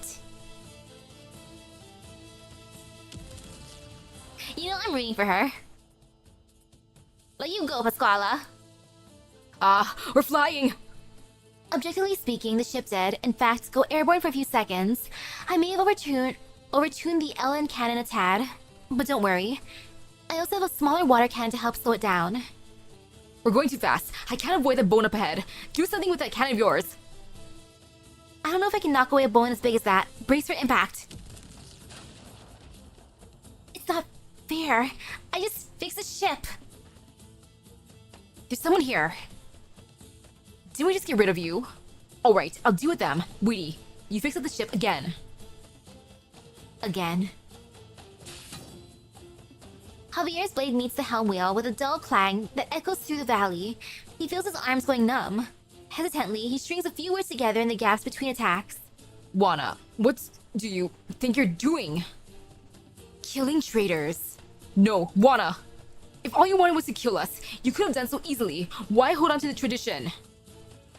You're trying to tell us to affirm our decision by facing you with courage? Am I wrong? Am I wrong? Juana. Javier, If you realize that, why are you still holding back?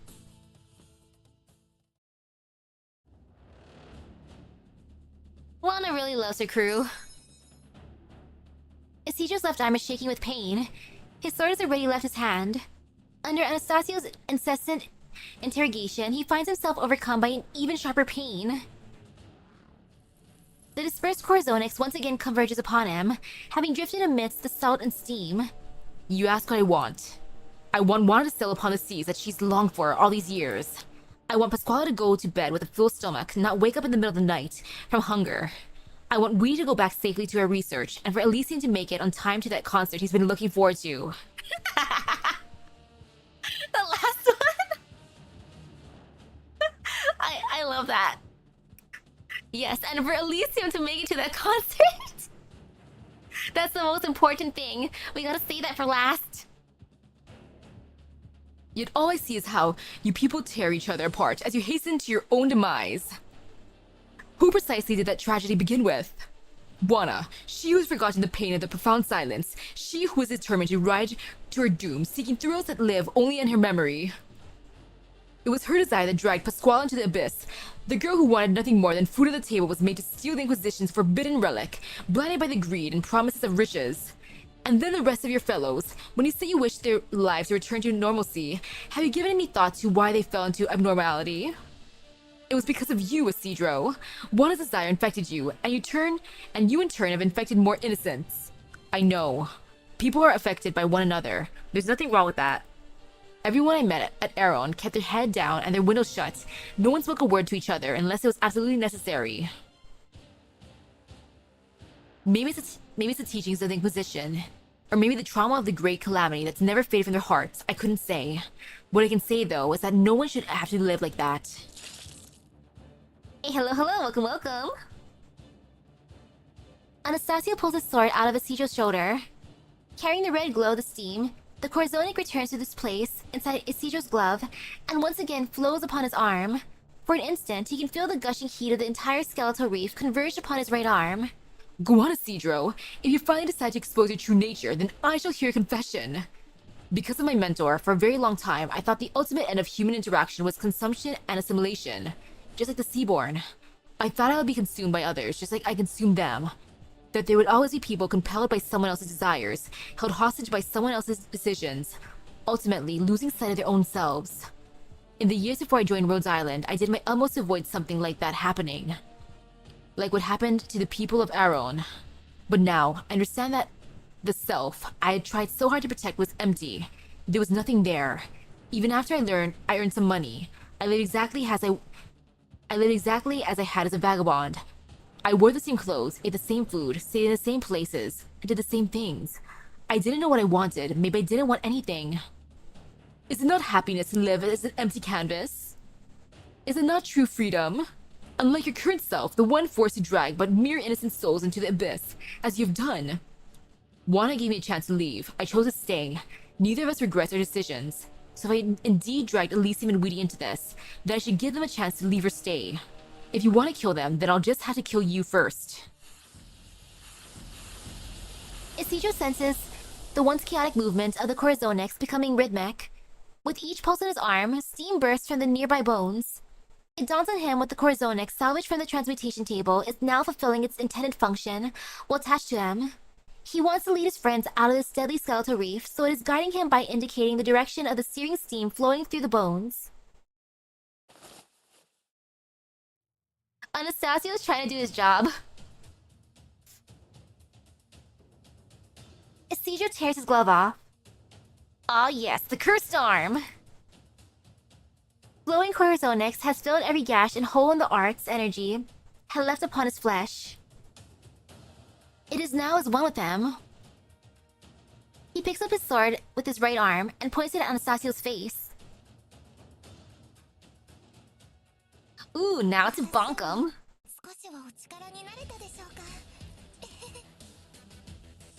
Oh, I'm excited to bonk Anastasio now. I come, I conquer, I define. Okay, not too scary looking so far. No fear, no pain.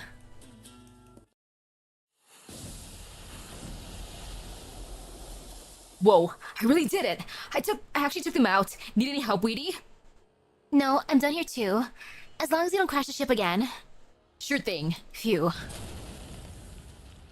I don't think I can ever ride a roller coaster again. Wait, Elysium. Where did all that blood come from? Did those bone fragments hit you? Blood? It's fine. Happy to take one for a friend. If Thorns knows what he wants, then what can I do but support him? Well, at least let me wrap you up a little. And what exactly does Thorns want again? Did he say? Ah, he can tell you himself when the time's right. Oh no. AoE multi-hit nuke and a slip teleport. Ugh! Ah, Isidro. So you wish to atone for your sins, to rescind the impact you've had on the innocent, to send them merrily back to their old lives.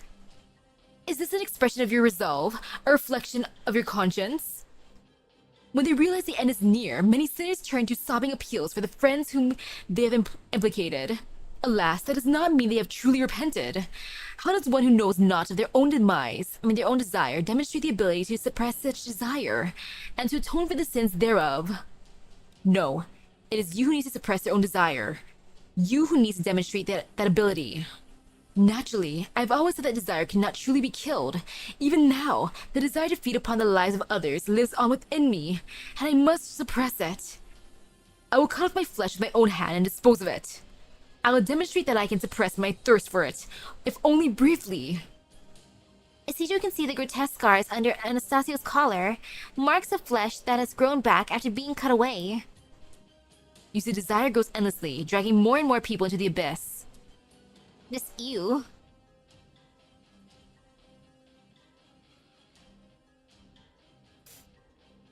Why I get frustrated more with Javier when he actually stood up for his mates? For me, I'm annoyed how it took him so long for that. He was just so wishy-washy the entire time. Heck, even now. Like, even though he's stepping up, after all that time, he's still trying to actually, like, talk things out with Juana. So, in a way, he still hasn't, like, fully, committed. But, like, dude, really? You went through all this trouble, and you're still kind of, like, being on the wishy-washy side? Like, that annoys me.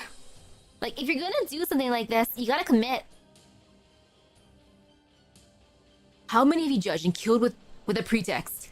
Why do you think that you, and you alone, can suppress your own desires? Because death is liberation. Before being corrupted by desire, you had lived an honest life, performed honest deeds. As such, you have the right to be liberated from that corruption by death. But my life was a mistake from the beginning. My very existence is a sin. Were I to die, my pathetic existence would have held no meaning other than sacrilege. Therefore, I must atone. I must atone for as long as I can until I am consumed by desire. Anastasio pressed the nails on his left hand against his own chest until they pierced the skin. Only pain can calm him down now. You mentioned the meaning of your existence. Are you really unworthy to die, Anastasio, or do you just want to live too much? You keep talking about your desire to feed on others, but isn't your most fundamental desire to keep on living? Be it self-harm or the judgment of others. Are you just trying to make sure that your so-called sinful self can live on with a peace of mind? Anastasio's assault has slowed while listening to Isidro's confession. Now it intensifies again. Each time Isidro parries an attack, strands of corazonics float up from his arm from the impact. If you shall not confess, you shall die.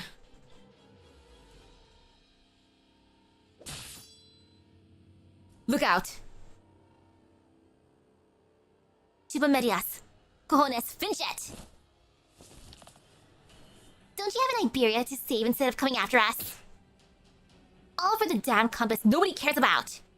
All I ever wanted was enough money so I wouldn't have to do this stuff. You think I like living like this? I hate it as much as you do. Why do you have to come after me? You have no right to judge me. None. Pasquala, Pasquala! Stop! They're not fighting back anymore! Stop! We need to move. Oh, Teach. No, Teach, hang in there. If you pass out now, I'm leaving you out the next time I buy a round of South and Garam for everyone. Now, you're starting to talk like Elysium. Really? Was it funny? Do you feel any better? Let's find a place to hide. Teach. Teach. Oh man, I want Teach to be fine. I liked her. Pasquala frantically digs through her pockets. She has many pockets, very little in them belongs to her, most was stolen. Finally, she finds a few herbs. She chews them into small pieces and puts them into Teach's mouth with a trembling hand. The last thing Teach did for her before she passed out was protect Pasquala's head with her arms. Pasquala presses her cheek against Teach's arm, trying to feel her body temperature.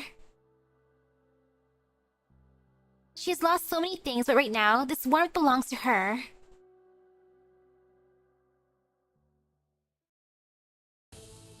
Pasquala, please protect Teach. This is the last time we'll cross blades, Juana. Only one of us is leaving here alive. I'm your leader. If you're angry at the betrayal, take it out on me. And then what? If I die, let my crewmates go. I swear my life that they won't have a new leader, that they'll live their new lives however they want. Javier, you...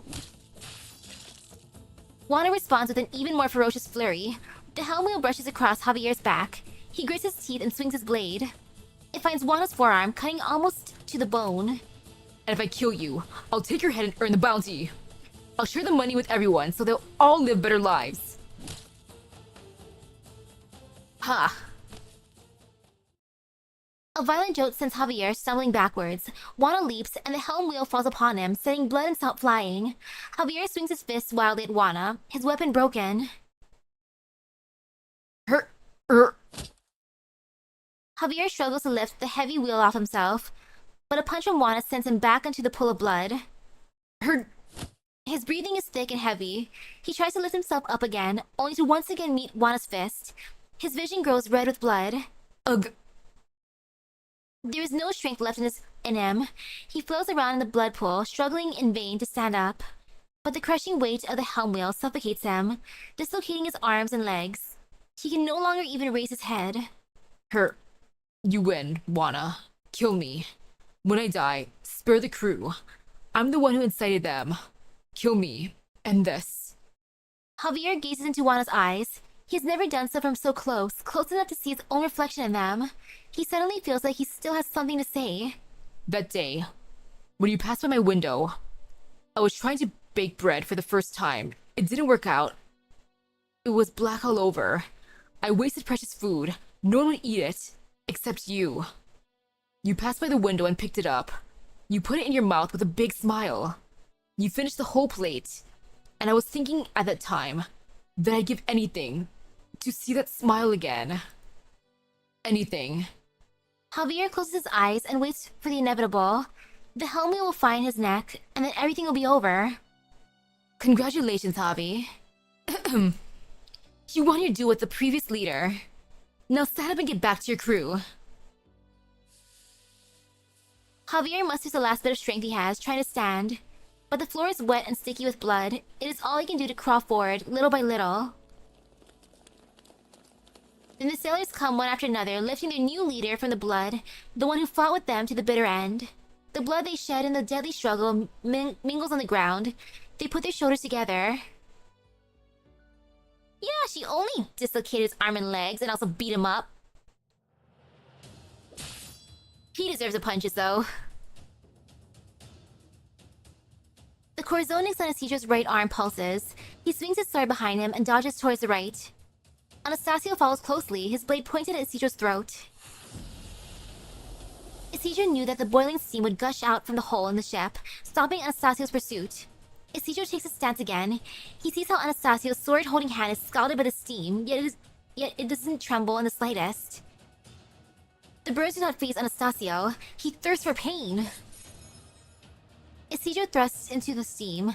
Anastasio's sword falls from his hand with a clang, but his hand cannon is now pressed up again upon Isidro's brow.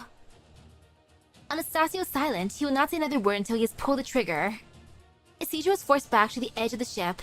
There's nothing behind him but empty air. Once you were just a pitiful child struggling to survive. But now, you become a killer who's drowned his hands in blood on your so-called path of atonement. You're the only one who deserves death here. Isidro leaps. Dang, look at how cool he looks. The sound of the hand cannon shot echoes through the hollow bones of the valley. Isidro sees Anastasio put the hand cannon back on his belt, then close his eyes as though he had just been born again. Isidro turns his head. The bottomless pit is right below him. The heat gushing within the bones resonates with the Corzonix on his arm. He knows the steam is about to swallow him. At the end, he looks towards the sky.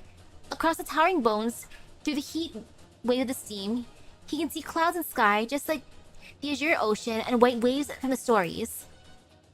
The ocean he'd wanted to see with his own eyes. Isidro falls towards the steam vent.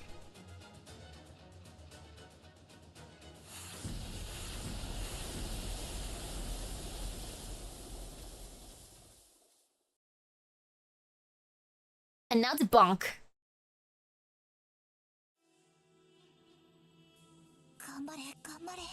Okay, I gotta prepare my team. Alrighty. The atoner. This punk. Yeah, sure you're atoning. Sure. Okay, getting my crew up a bit. Just a bit. Okay, so far. You know what? No fear, no pain. Okay, so far, kind of, sort of, not really, but you know, it is what it is. Overall, actually, you know, healer sounds good. Healers are always good. And I know who I want to put next. So, wait, where's my? Okay, over there. I want to start sending people across, or not people, but you know, some attacks across like this.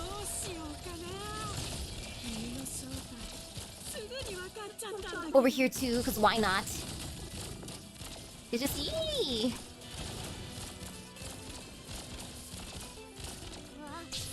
No fear.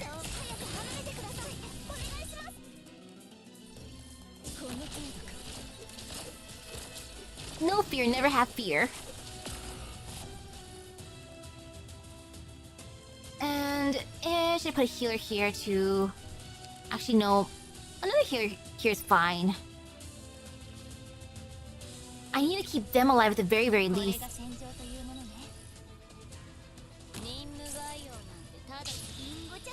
Oh wait, I just realized the setup. Oh no. Oops. Please when he can't die to the south. Aw, man.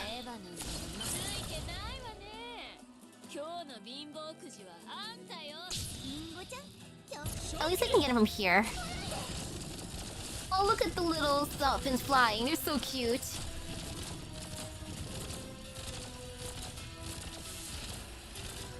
The way he's just smugly walking around, though.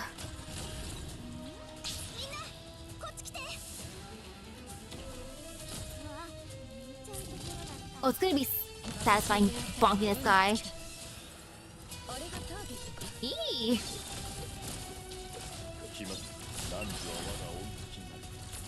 No fear. Okay. Oh, that was bad.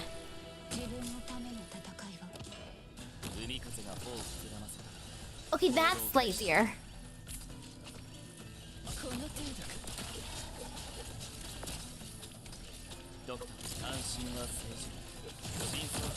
Oh, yep, that's bad. That's very bad.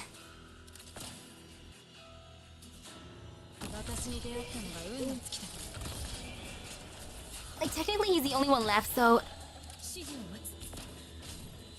To an extent, it's not too bad if he... But no, it is bad.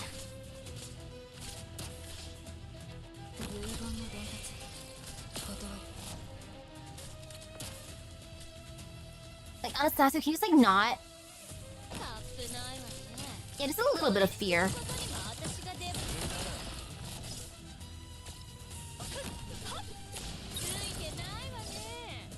A tiny bit more. Tee. Hee.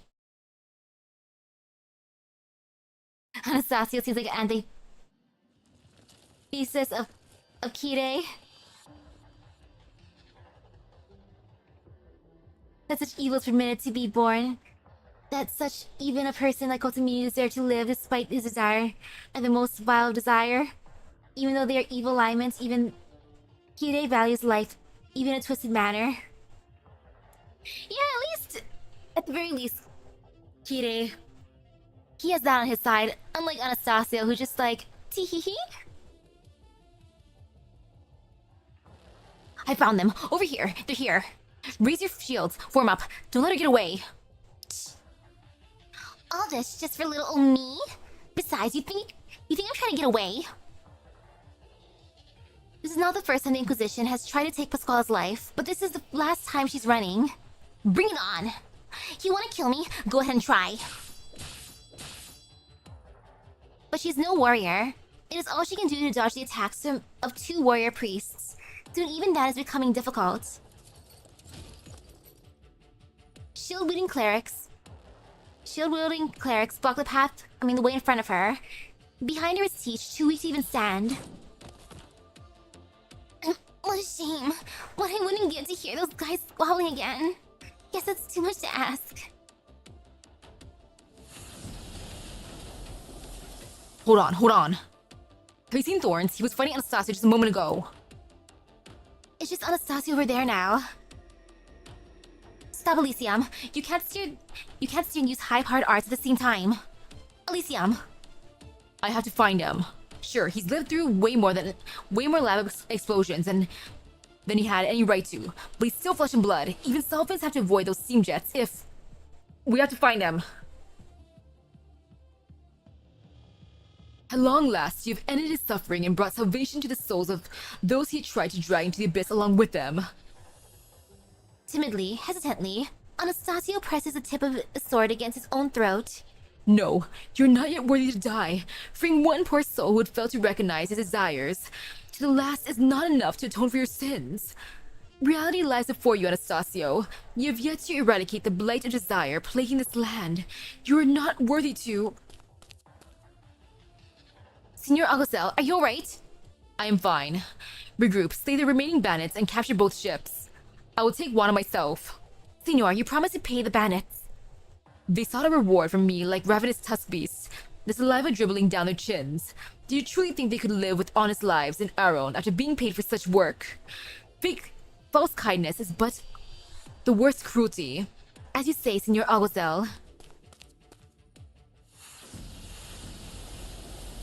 Anastasio can hear the soul-wrenching cries and wailing. He knows he should board the ship, kill Juana, and end the struggle. But he does not move. He feels an emptiness, but does not know what it is missing. It is as if Isidro had taken a part of him with them. He turns around to look at the vent Isidro had fallen into, but only the gushing steam answers him. White steam bursts into the red mist. Anastasio turns around to leave. Surprise! In the next instant, a flash of light cuts the steam open. I like how we both had a Anastasio jump scare and a Thorns jump scare tonight. Isidro emerges from it. The corzonix that had covered his entire body parts ways to reveal his golden eyes. Anastasio sees something familiar in them. They're the eyes of one who thirsts to kill another, just like his own. Many people have told me many things about Iberia and the ocean my entire life. Some say the sea is Iberia's treasure, some its bane. Others say it's the final destination of the Iberians, their grave. Some have told me it was the people like me who destroyed Iberia. Others that its revival depends on people like me. Some have advised me to stay away from the ocean and live a normal life. Others tell me I can never truly escape it, for it is my only home. You've talked a lot about my desires. I admit it. I want to go out to sea. I want to see for myself and conquer it. Then I will define what Iberia means to me.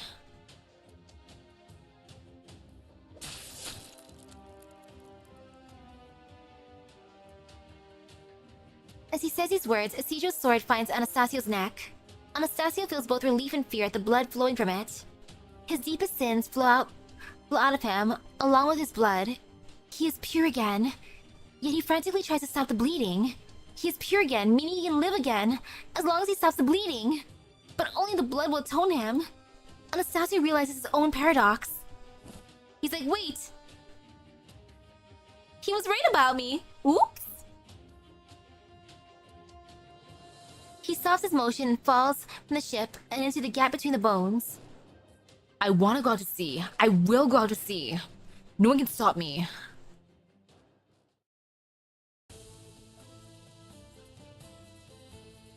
Put down your weapons and let go of the wheel. Delay them, Leaf. Do whatever you can. Do whatever you have to. Buy as much time as you can. Can you hang in there, Elysium? Yeah, for a little while. Attack! I know. Oh no, he's spitting the truth. Die. You broke the ship again. I just fixed it. Get out. Weedy's so mad now. Wow, Weedy.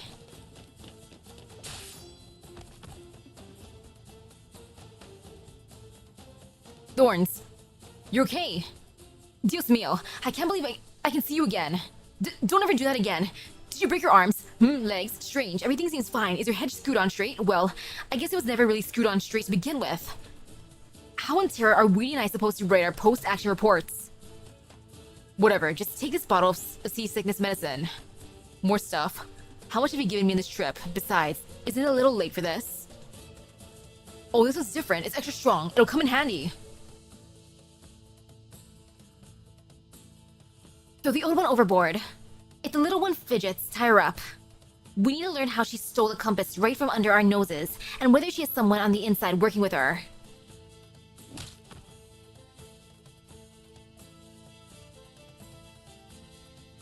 Don't move. I'll bandage your wounds now.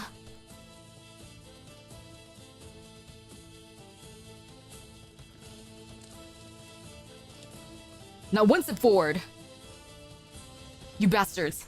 Your leader promised us a reward. Why are you attacking us? It is also the Alguacil who has sentenced you to death. Vete a la mierda. Everything you people say is fin shit. Your leader is dead. Everyone saw him fall from the ship. We can still carry out his will. How? Surrender and we all go back to town in one piece. Don't and we all die here. We just want to live normal lives.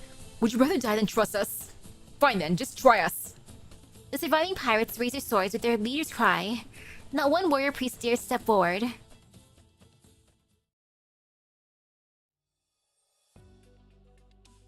They're like, this is a disaster. Out of the way, Hoviness. I'll have the helm. I said I would take you all out of this reef.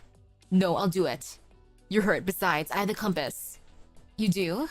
My arm is the compass. I'll explain later. Basically, I can predict when and where each and every jet of steam is going to gush out. We'll make it. Excelente. Then we sail. Where are you going, Senora Juana? I can't very well let Javier and the others die here. Aw, mother's mothering. They've already raised their sails. Looks like they're leaving. Everybody can move to your stations. Is the Inquisition just going to watch? Move your asses and help. Follow La Conquista if you want to live. We'll all make it out of Skeletal Reef in one piece.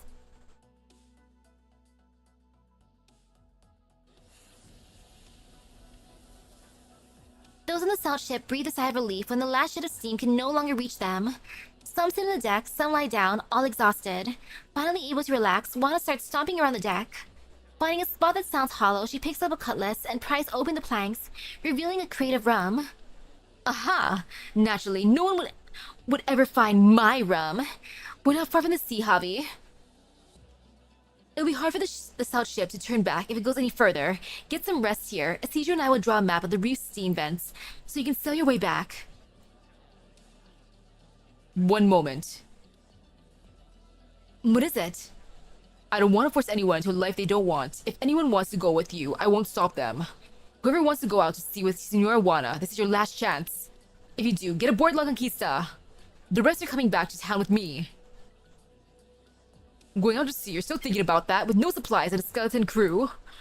What about food and water, materials for repairs, medicine, weapons? This is loco! Why even bother at this point? She's out of her mind, selling to her deaths. Are they really going out to sea now? Javier, like I said, it's your choice. I won't say anything. I don't want to live a life I don't want. So I won't force you to either. Choose. The sun's about to set.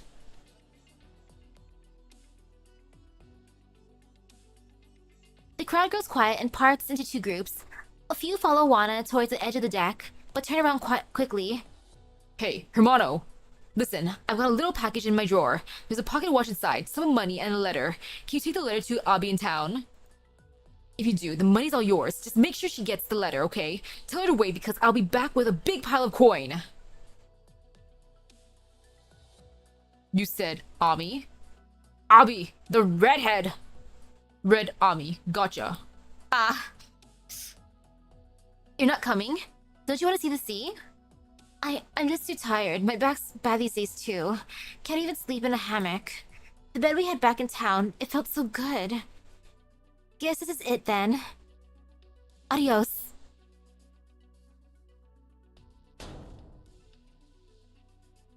Juana leaves upon La Conquista, followed by the sailors who elected to go with her. Javier takes another swig of rum. Adios.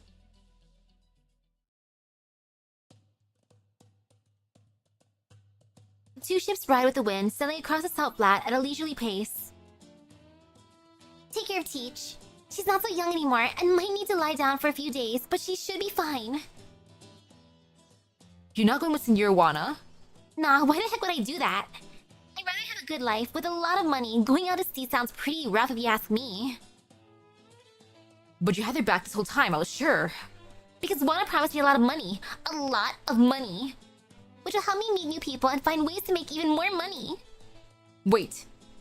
Take your breath, I'm just a dirty little thief after all. He won't change my mind with a few words. Okay, good luck. I hope you find what you want and live a good life. Thanks. Thanks, Pilirojito. Pascuala pats the salt off herself and jumps into the rope net linking the two ships. Hasta la vista, baby. Maybe I'll be rich the next time we meet. Elysium. Elysium? Oh, what is it? I was talking to Senora Juana and Thorns. They want to go to sea, but the ship has taken a beating. So I'm going to stay here a while and help with repairs, getting to work with the frame of a genuine Golden Age battleship, plus a heroic transmission system designed by Senora Juana herself based on Saltvan biology. It's fascinating. Oh yeah, her onboarding dialogue. I love how she acts so cutesy at first, and then she's like, wait, like, why are you calling me out on this?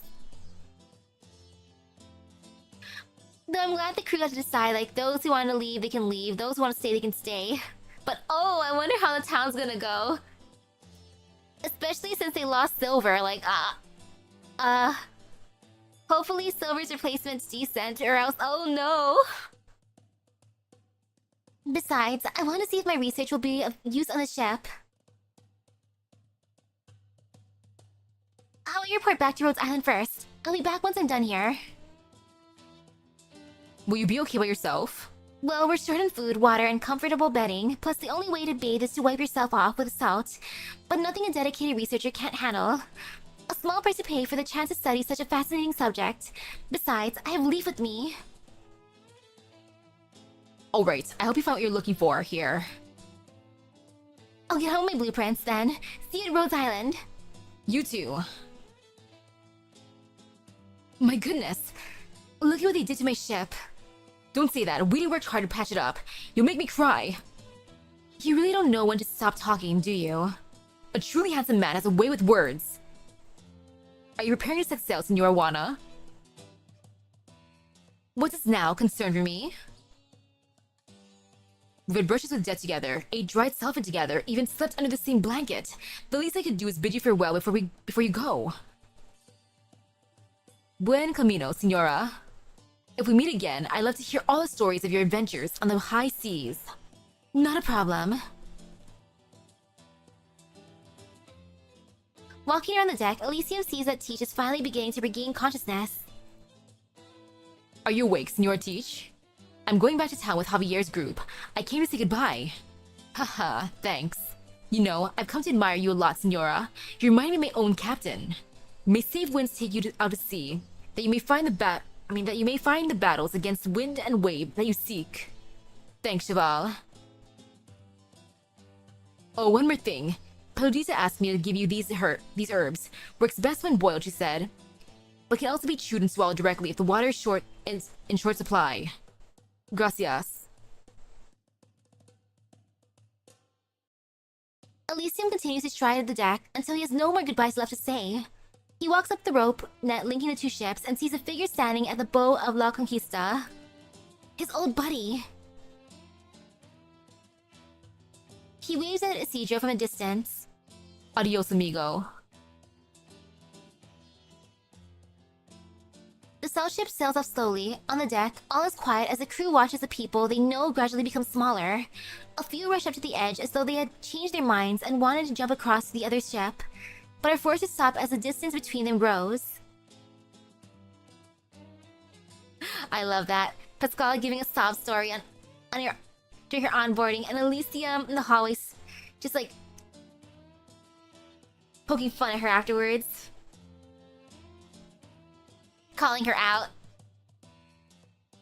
They each watch the other go further and further away. Look, Javier. The mess of La Conquista. Ha ha ha ha ha ha.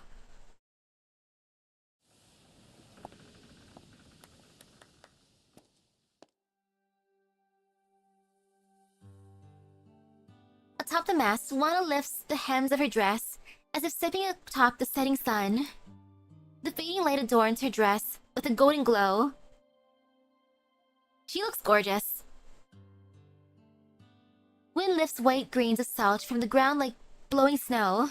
All eyes are fixated upon her dance, both in the ship and the other. They look up in silence. The ships sail in opposite directions, with only a few eyes glancing at the sea of white salt before them, and the sunset growing closer or further. As they go, until the figures on top the other ship have become as small as grains of salt.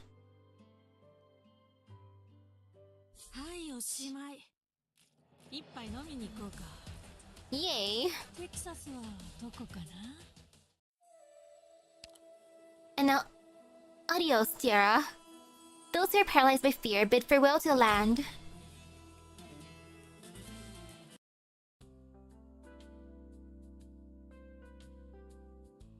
Two weeks later. Oh gosh, how's the town facing? This is This is the only intact salt ship left. The rest have taken damage, but there are plenty of salvageable parts. These are the blueprints, along with notes on their operations. And here's a map of the salt flat. I'll take everything. Think of the time we'll save if we can travel straight through the salt flat. Name your price. Here. Gold doubloons only, no credit. Deal. Here you go. Is this enough? Looks correct to me. Well then, I'll be going. Have a good day, senores. He didn't even hesitate. Did we ask for too little? 1 second. Is something the matter? Javier catches up and climbs up the deck by rope.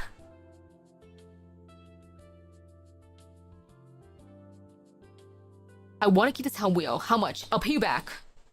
The helm wheel, of all things, it's the most important part of the ship.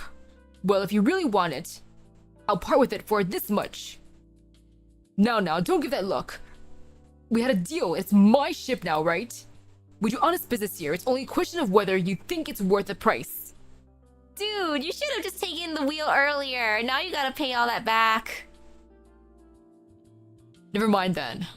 How unfortunate. Well, I hope to do business with you again.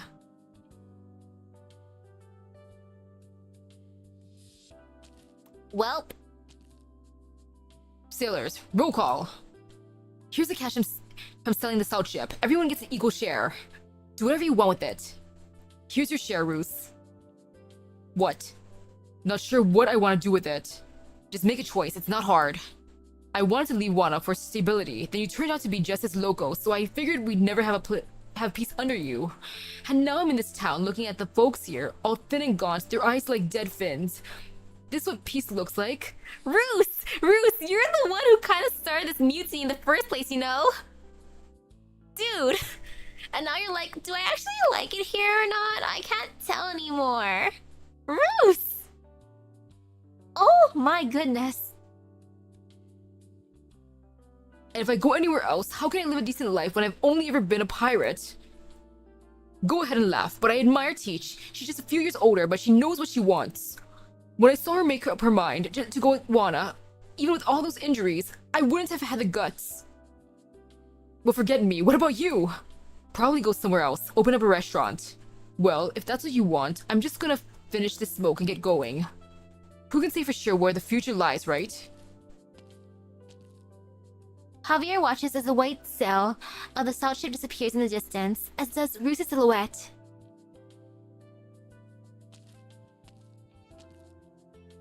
He puts on his share in his pocket, and he puts his own share in his pocket and walks down the road. Well, Javier, you better make the best restaurant. How much for this? 1 silver piece. What about this? Same. Hey, that's not half bad. I'll have this, and this. Put on my car. The one behind me. Sure thing. Where are you heading with all this stuff? I just bought whatever I wanted. What's wrong with that? Oh, nothing at all. Just tell me if you want anything else, and I'll load it up for you. That's more like it. Clothes, accessories, trinkets. Feels like I'm still missing something. But what? Yeah, crazy, right? How was he supposed to know it turned out like that? Good heavens. Hey, that buckle on his belt looks pretty nice and shiny. Is it metal or gemstone? I want it. I want it so bad. They found it on the road and decided to dig it up. Thought it might fetch a few coins. They found a buyer? I can't believe it. They haven't noticed me, and it's right there. Can you believe they offered that much? Enough to set you up for life. Is that why we're headed that way? Got it. Yeah, we'll make it big in Colombia. Make it big? Let's go, and the buckle falls back into the man's belt. What do you mean, make it big? Whoa! Were you eavesdropping? Hehe. I wouldn't have said anything if it were anyone else, but you two look pretty smart to me. A cut above the rest, you might say. Which is why I mustered the courage to speak up. Here's my fare. It's a long way to Colombia, so why don't you tell me more about it along the way? Oh my goodness, it's a treasure hunter.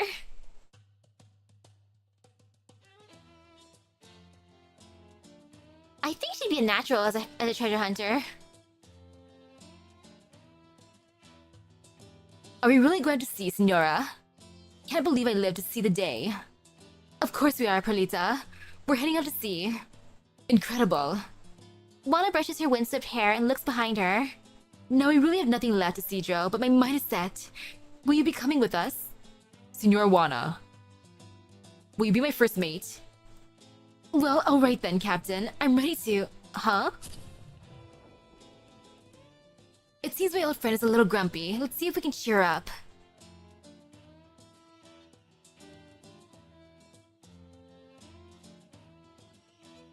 I suppose the new energy system is a bit much for a decades-old transmission core. We already went back to your modified boat. Guess we'll have to fix it ourselves. What materials do we got? Isidro, what's in that bulky bag you have there? Things Elysium gave me. I'm not sure how helpful they'll be. We'll open it up and we'll find out. What did Elysium leave him? Isidro opens up his backpack, and the contents spill out. Juana and Teach lean forward and examine them. Vitamins, certainly useful at sea. And so are the radio equipment and waterproof boots. These tools, they'll come in handy with the repairs. Looks like we owe him one. None of these things would be easy to find out here. Gotta love Mama Elysium with the care package. Oh gosh. I'm taking these two. Might be able to fix the problem. By the look in your face, I take it you didn't know. Did he hand you all this on the day we said goodbye? No, we didn't say goodbye that day. He's been giving me things from time to time since a while ago. I just stuffed everything into a bag. He knew. Even before I did. Of course he knew. He's your best buddy, isn't he? Fix it. We ready then? Can we set sail? Hey! Hey-ho! We're sailing! No. Len's gonna live in Code Red Dragon Knight, totally. Oh man, I wonder if Len will be my favorite again. And if he does, Let's go, Captain. It's time to set a course. Isidro takes a spyglass from Juana, greens a salt stirrup, the flat like white waves, but he soon turns his eye from the false sea to the sky and the horizon, to that one little streak of bright blue. Standing on the bow by himself, he reaches out with his arm and waits for this whirling light upon to fade to point the way.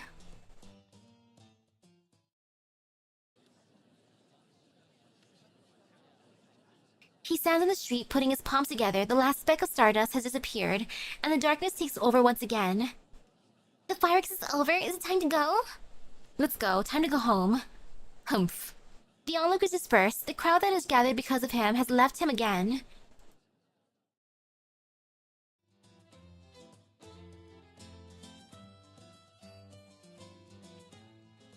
Receiving no answer from him, Juana steps forward, with Teach falling behind her on the front deck.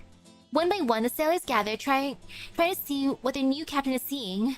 A crowd forms around Isidro, those who have fallen behind have strained their necks and forced their way through.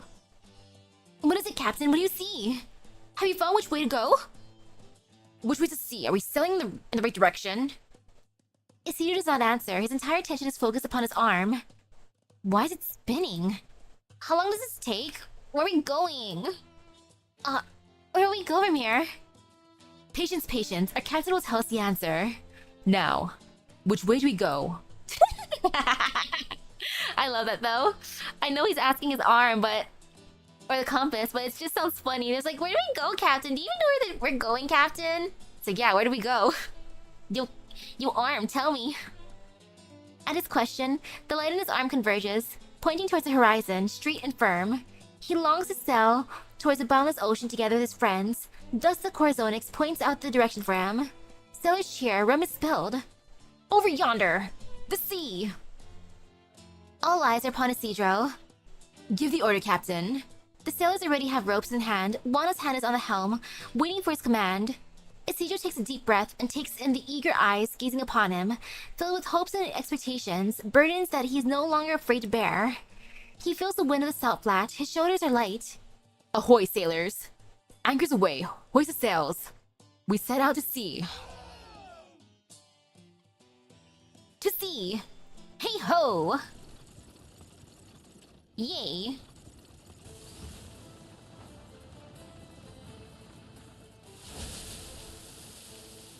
Anchors away, hoist the sails. High winds roar, our clothes a tour. Rain drowns our drunken haze, and lights our hearts ablaze. Ready ho, sail forth, 1,000 ships break port. I'll wrestle the waves, I'll sail the winds, I'll fence the lightning. I want to find the treasures buried at the bottom of the sea, all that shiny gold. You know, I've been thinking, we all came together because we want to go out to sea. So, will we split it up again if we had different ideas? You're thinking that far ahead, Cheval. Whatever the future holds, we're together now and we're going out to sea. So stop thinking too much and grab the rope. Got some rum for you, Captain Isidro. Say something. Isidro stands atop the bow. He can feel the air grow moist. It's an exciting feeling. Into the distance.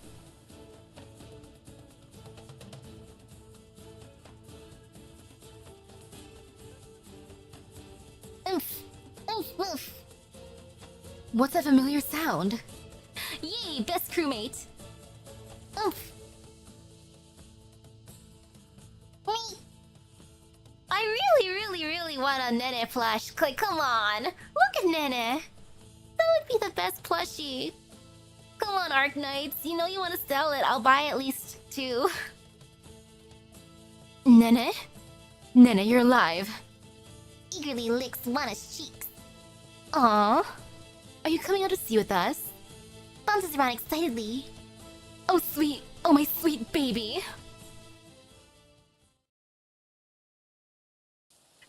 Kuna de Nene. A trail of blood leads from the steam to the depths of the boundless salt flat. Oh no. Oh no! A cold tongue tastes the blood in the mouth. Broken limbs keep crawling, driven by a powerful desire that lives on without its master. A short distance away, an appendage breaks through the salt layer, wriggling towards the sunlight it has not seen for many years. Then a second, a third. It is another powerful desire without master, compelling the light-emitting organ to reach for the sun, as though trying to gain the sun's light.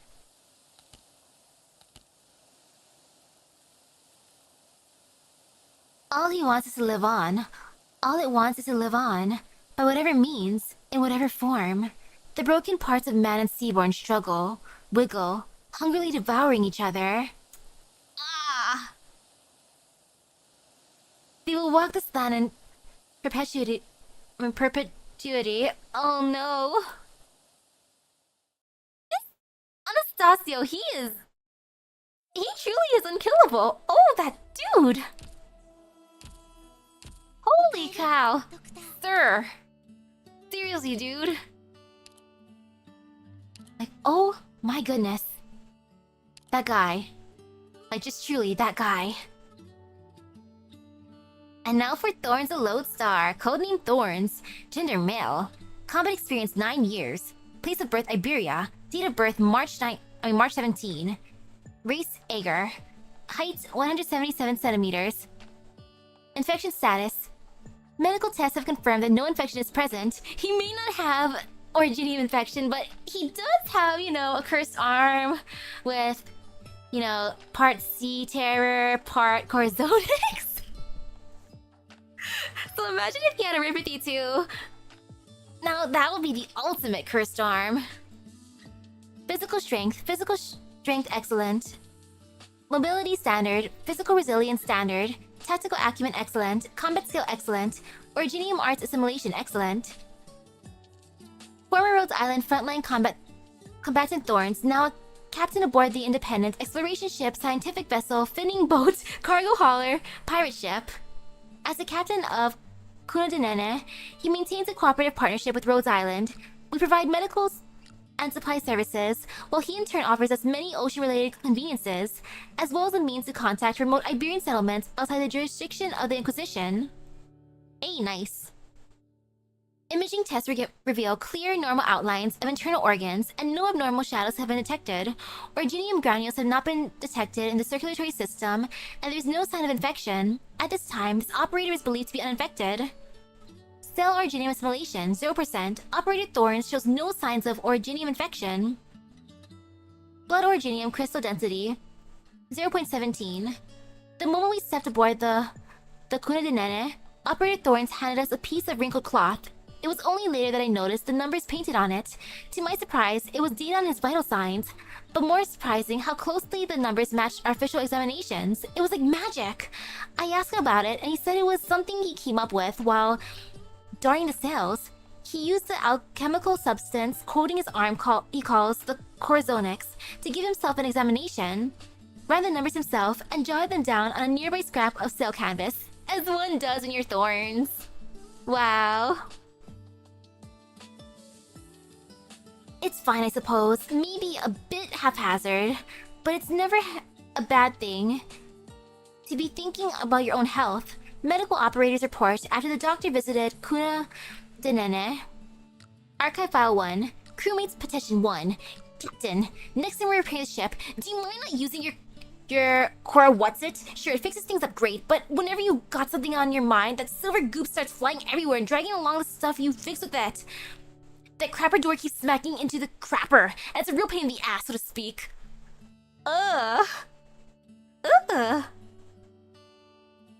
Captain's response, agreed. Logically, the simplest solution would be to train myself to keep a cool head, while the most thorough would be to cut off the corzonix I use as an adhesive to prevent it from reacting to my thoughts. My personal decision is to start developing a new quick-drying, waterproof, and high-strength multi-purpose adhesive. I think it'll be a fascinating research project. Crewmates Petition 2. Captain, the knucklehead Fabian dropped the mooring rope and half a mast cracked off, nearly squashed little Nene in the process. So why is he still swaggering around about like nothing happened? He deserves to get flogged or something. Oi! He almost squished Nene. Captain's response, agreed. I've ordered Fabian to do strength exercises 10 times a day, so the next time he's fastening the ropes, he won't get tired and let it slip. To ensure he follows those orders, I'll do them with him. Crewmates Petition 3. Captain, the ship used to be the La Conquista, so why the hell is it Cuna de Nene now? Before asking if it's dapper or not, it's not. We're ships sailing the seas by our lonesome without a fearsome name to shout. How are we supposed to scare up any slimy curs up to no good? For the crew's safety, I beg you reconsider the new name. We're looking at a mutiny here. They want to have a mutiny because of that? No. Cuna de Nene is great. Captain's response, denied. Cuna de Nene was decided by drawing lots, as usual. As a Selfin, I highly doubt Nene used any underhanded tricks to rig the results. Besides, Seaborns seem unlikely to respond differently to different ship names. But if you do wish to mutiny, be sure to inform me ahead of time. I love that. Audio log. You've been out to sea before, Senior Wana. Tell me, was being a captain always like this? Did Captain Cruz have to handle this sort of thing? I always feel like I'm doing something wrong. Why ask? Are you unhappy with it? Would you rather be tied up and dragged behind the ship whenever there's a complaint? Archive File 2. You, the new guy with the first mate recruited? She tell you about the situation aboard the ship? Fine, I guess I'll do it. No secrets on the ship. Our captain knows all. Take it from me. One time he was charting our course with the first mate. One moment, he's talking about the ocean's currents. Next, he's calling my name, saying my tattoo's starting to swell, and I put some ointment on it. I swear to Nene, I never once told anyone I got a tattoo in the first place. Since it's of, Nene's beautiful fin-spinning dance. I love that. Then, there was another time when he was adjusting the helm, when all of a sudden, he pokes his head out from behind the wheel and hands me a bottle, tells me to rub it on if I wanted Nene to play nice with me. How did he know that Nene nipped me? Oh, but don't you worry, he don't really care about dark grudges or lurid affairs, and he's not one to tease or blackmail either.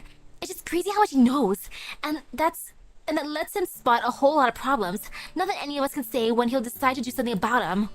An old sailor's warning to a new crew member in a tavern in an unnamed town. So they do stop at places every so often. In the early morning, If it's a clear blue sky, you can see the kunadinene entwined in shimmering silver threads. This is the only time of day you'll have a chance to actually see them in all their near imperceptible glory. They're the handiwork of Operator Thorns, woven out of the alchemical substance called corazonix he bears in his arm. According to him, he can release this corazonix to have it enter any sort of natural fluid, i.e. air, seawater, even flowing blood, inserting itself into the circulation and sending innumerable data points back to his arm. When I say innumerable, I mean innumerable. If I understood Thorns correctly, it feels like your ear is subjected to a foreign language, classical music, and a burning bee spraying all at once, while your mouth is being stuffed with candy, chilies, and mud at the same time, not to mention the documentary, children's cartoon, and dance lesson being beamed into your eyes. How does he process all this information? A caster's report after the doctor visited Kunadinene. Oh my goodness. Ah yes, put best mate Nene at the front of the ship. And I put protective arts around them. If they fire despite seeing such cuteness, they're enemies. Automatic. My dear colleagues, it has become clearer than ever that the corazonix itself is a paradox. The compass, the most direct apparatus we can use to decipher it, is a product of many years of research. Yet even with its aid, we cannot know which of the corazonix's tremblings tells the temperature of the air, which of its undulations mirrors the ocean's flow, or if its churning conveys the average blood temperature of a school of fins, or the direction of the next geyser to erupt. The way I see it, there is nobody who can interpret the irregular behavior of the compass's corazonix, unless that interpreter already has a clear image in mind of what data they'll need. For you see, a tool that can gather endless data has finally manifested itself. But it can only ever show us what the heart of man yearns for. Perhaps the rumors of a so-called guiding desire, as well as the name corazonix itself, thought up by the court poets to show off their skills, are rather fitting after all. A letter from the Golden Age alchemist Aulus to his colleagues, kept in the archives of the Inquisition. Archive File 3. Hey Elysium, what happened to the captain after that? Right, where was I? Our captain, Velarchin, defeated the scoundrels and finally managed to take his trusty crew out to sea. With the wave of his silver arm, he could see the positions of every sea monster, letting him slip through their territory before they even noticed. He also recovered basketfuls of fins snatched away by the monsters, meaning nobody had to go hungry. And just so you know, he was only able to learn any of these skills because I was there to support him, as his constant companion and closest friend. Oh my goodness, Elysium. Wow. But if the Captain Valarchin's always out at sea, doesn't that mean the two of you have split up? Or it's true that I didn't follow him to sea? Then why do you look so happy? Didn't you say that you were the best of friends? I may not be out there among the briny waves with him, but we're still partners. Before he set sail, I thought about everything he might encounter during his adventure. Everything he needed out there was prepared by yours truly. I'm willing to bet that even as we speak, he's eating one of those vitamin pills I gave him. Oh my goodness.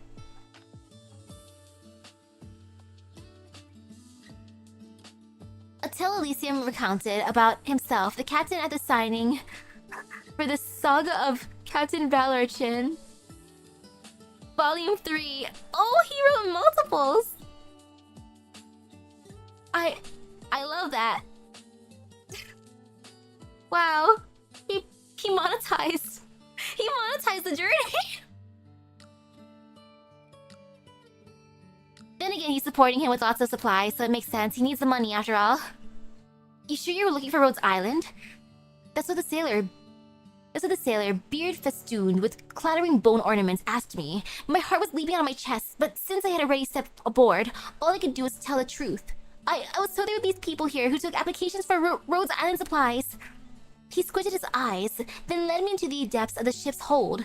It was like a ramshackle maze in there. Sometimes we had to crawl under the Golden Age era steel frames, some still partially gilded. Other times we had to climb up and down ladders fashioned from bone and fin leather. I was led to a dark room where a pair of golden eyes stared at me from the other side. The sailor pushed me in, telling me I was on my own. Could you turn the light on for me? The switch is 23 degrees to your right and 40 centimeters ahead. With the lights on, I could see who was talking to me. He had messy hair and unkempt clothes. It gave off a vigorous, youthful aura. He examined me carefully in silence as he fiddled with some strange device in his hand. To tell the truth, this was not what I had in mind when I pictured a Rhodes Island office. All sorts of symbols were scrawled across the wall, while bottles hung down from the ceiling. As strangely colored lights shone from them, I could faintly see the fine threads running through the air. It reminded me more of a sorcerer's lair than anything else. I think I might have gotten to the wrong place, seeing how this isn't a Rhodes Island office and all. I don't suppose you could just let me go in peace? I've got no money on me, and there's no one who can pay my ransom either. I clutched my autographed copies of the Saga of the Captain Valorchin trilogy in my bag, trying my best to think of a way out of here. If I'd really fallen into the hands of pirates, I thought then the righteous captain would surely come to my rescue, but until then, I'd have to rely on my own wits. Oh my goodness. Oh, what am I saying? This wasn't Rhodes Island. Oh, terribly sorry. Upon hearing the name Rhodes Island, this young man's eyes lit up. He stood up all of a sudden, painstakingly dragging a plank covered in draft paper over from behind him. On the back of the plank was an impressively carved rendition of the Rhodes Island logo. Sorry, there's not much space aboard, so rooms will have to pull double duty. But this is Rhodes Island, specifically. It's High Seas office, trust me, we're the real deal. Now hand me your application form, and I'll see what we have available. The recollections of a villager who, after introductions from Rhodes Island's Iberia office, came aboard the Cuna de Nene to receive supplies. Archive File 4. You met with that youth, the so-called Captain Valorchin, again, Lord Carmen. I did. You need not to attend the meetings personally. He is of far less importance than our dealings with Ager. It has been a very long time since tales of any sea captain have made their way around Iberia, a captain who has looted towns and conspired to murder our civil servants. His tale should be brought to an end by the penal battalion's poleaxes. His crimes will not be forgotten, but do not be so eager to bring him to trial. His current conduct is still of use to us. Carmen's an NBC from the Abyssal Events? And yeah, I guess you met Carmen. A few barrels of fins to some remote villages we do not have the leisure to look after, and opening up trade routes to such regions, hardly anything groundbreaking. The past few decades have seen the remnants of the Defensa voluntarily look after dozens of hamlets near our land border, and yet they have not seen anyone from the Defensa sung of as a folk hero. I saw the eyes of those villagers as they praised the Captain Valorchin. I've seen a look before. What sort of look? 60-odd years ago, whether aboard the Church of Seaborn Basilica or Afonso's Saltafera, every time I returned, I could see their shining lights. Carol del Faro, Ciudad de las Olas Doradas, sometimes Puerto Orgullo. Even in the middle of the night, the people who would look out to sea with expectant gazes, eager to see what curiosities we had brought back from distant waters. I see the same eagerness, the same expectation in the eyes of those praising the Captain Valorchin. I am afraid the people no longer fear the sea. You mean to say he has led these innocents to cast aside the sanctuary of fear and embrace desire instead? Desire that will soon only invite disaster, all the more reason to punish him as soon as possible. Or maybe, what we actually need is someone to light a fire amidst the ashes. We will not find the answers we seek on land. No matter how much we fear it, Iberia's lifeline lies out at sea. If we were to submit to Inquisition supervision and act in our name, he would no longer pose a threat to us. Quite the opposite, in fact. And how did he respond? He refused. A conversation between Saint Carmen and a senior inquisitor. Yes. Just, nah. He's like, no thank you. Promotion record. No need to rush. Think this question I leave to you. There will come a day you can answer of your own words. Or rather, when the time comes, your answer will be your own. The final words always left for Thorns as they parted. Captain's log. The sea is much calmer than I imagined. The day I set out to sea, the voices that once called my name from the depths no longer echoed in my ears. I observed every skull of seaborns along our course, yet they all seemed compelled by instinct, relentless expanding and devouring. I couldn't hear their murmurs or calls. Now, all I hear is my own voice. Every time I call, the Corazon back to me. I can hear the rushing of my blood spreading further and further into the distance. At last, it is not the sea calling to me, but me calling to it. I'm trying to extend my researches further. At its distant limits, it takes an incredibly long time to recall the Corazonics, and I fear the accuracy of its information will be diminished somewhat. The further I go, the more the sea warps and mutates. Some of these oddities can be explained by large-scale seaborne activity. Others, I believe, may be due to Agurian technology controlling things behind the scenes. But even further in the distance, there are phenomena I have no explanation for. There is some sort of abnormal tide, for lack of a better word, completely unlike the one near the coast. As if the water of the distant stretch of sea is being pulled away by some unknown force. I want to know what it is. I will discover the truth of the matter. And then it ends on the ominous side. Oh my goodness, though, his file for the most part is just so silly. Captain Valorchin. Thanks, Elysium, thanks, my dude. Oh my goodness, though. Captain Valorchin. Captain Valorchin aboard the Cuna de Nene. Just, how beautiful. Thorns is the best captain. He's the greatest. He wins. This is a beautiful event. I like it. Like, it was a savage event for the most part, though. Like, oh my goodness. Just ouch. I wonder... Okay, now, we are gonna see him again. I'm not excited to see Seaborn Anastasio. Oh gosh, he's gonna be the most cursed, painful boss to fight. Ugh, I can already sense it. But, you know, it is what it is. I'll get to there eventually. No pain, no fear. Everything's gonna be fine. Ha ha ha. But oh man, I am excited to see how things end up going. Like, ooh. This will be fun once they continue more of Thorns' adventures. Cascadi and the Hunters. Aw, yeah. Oh man, though, I feel good. I'm happy that I was able to actually go to the event tonight. And even had time for Thorns' files. Woohoo! And heck, I think I have some time to also drink some water and load things up for starting up some more Common Rider tonight, so woohoo! With that being said, thank you for stopping by the stream. I hope everyone has a great rest of the epic gacha luck. I need to start farming the event more. At least I have time. So I'll see you guys later. Bye-bye. And now I have to go through the Fate Grand Order events. That's gonna be more pain, but you know it's fine. I do love my gacha games after all.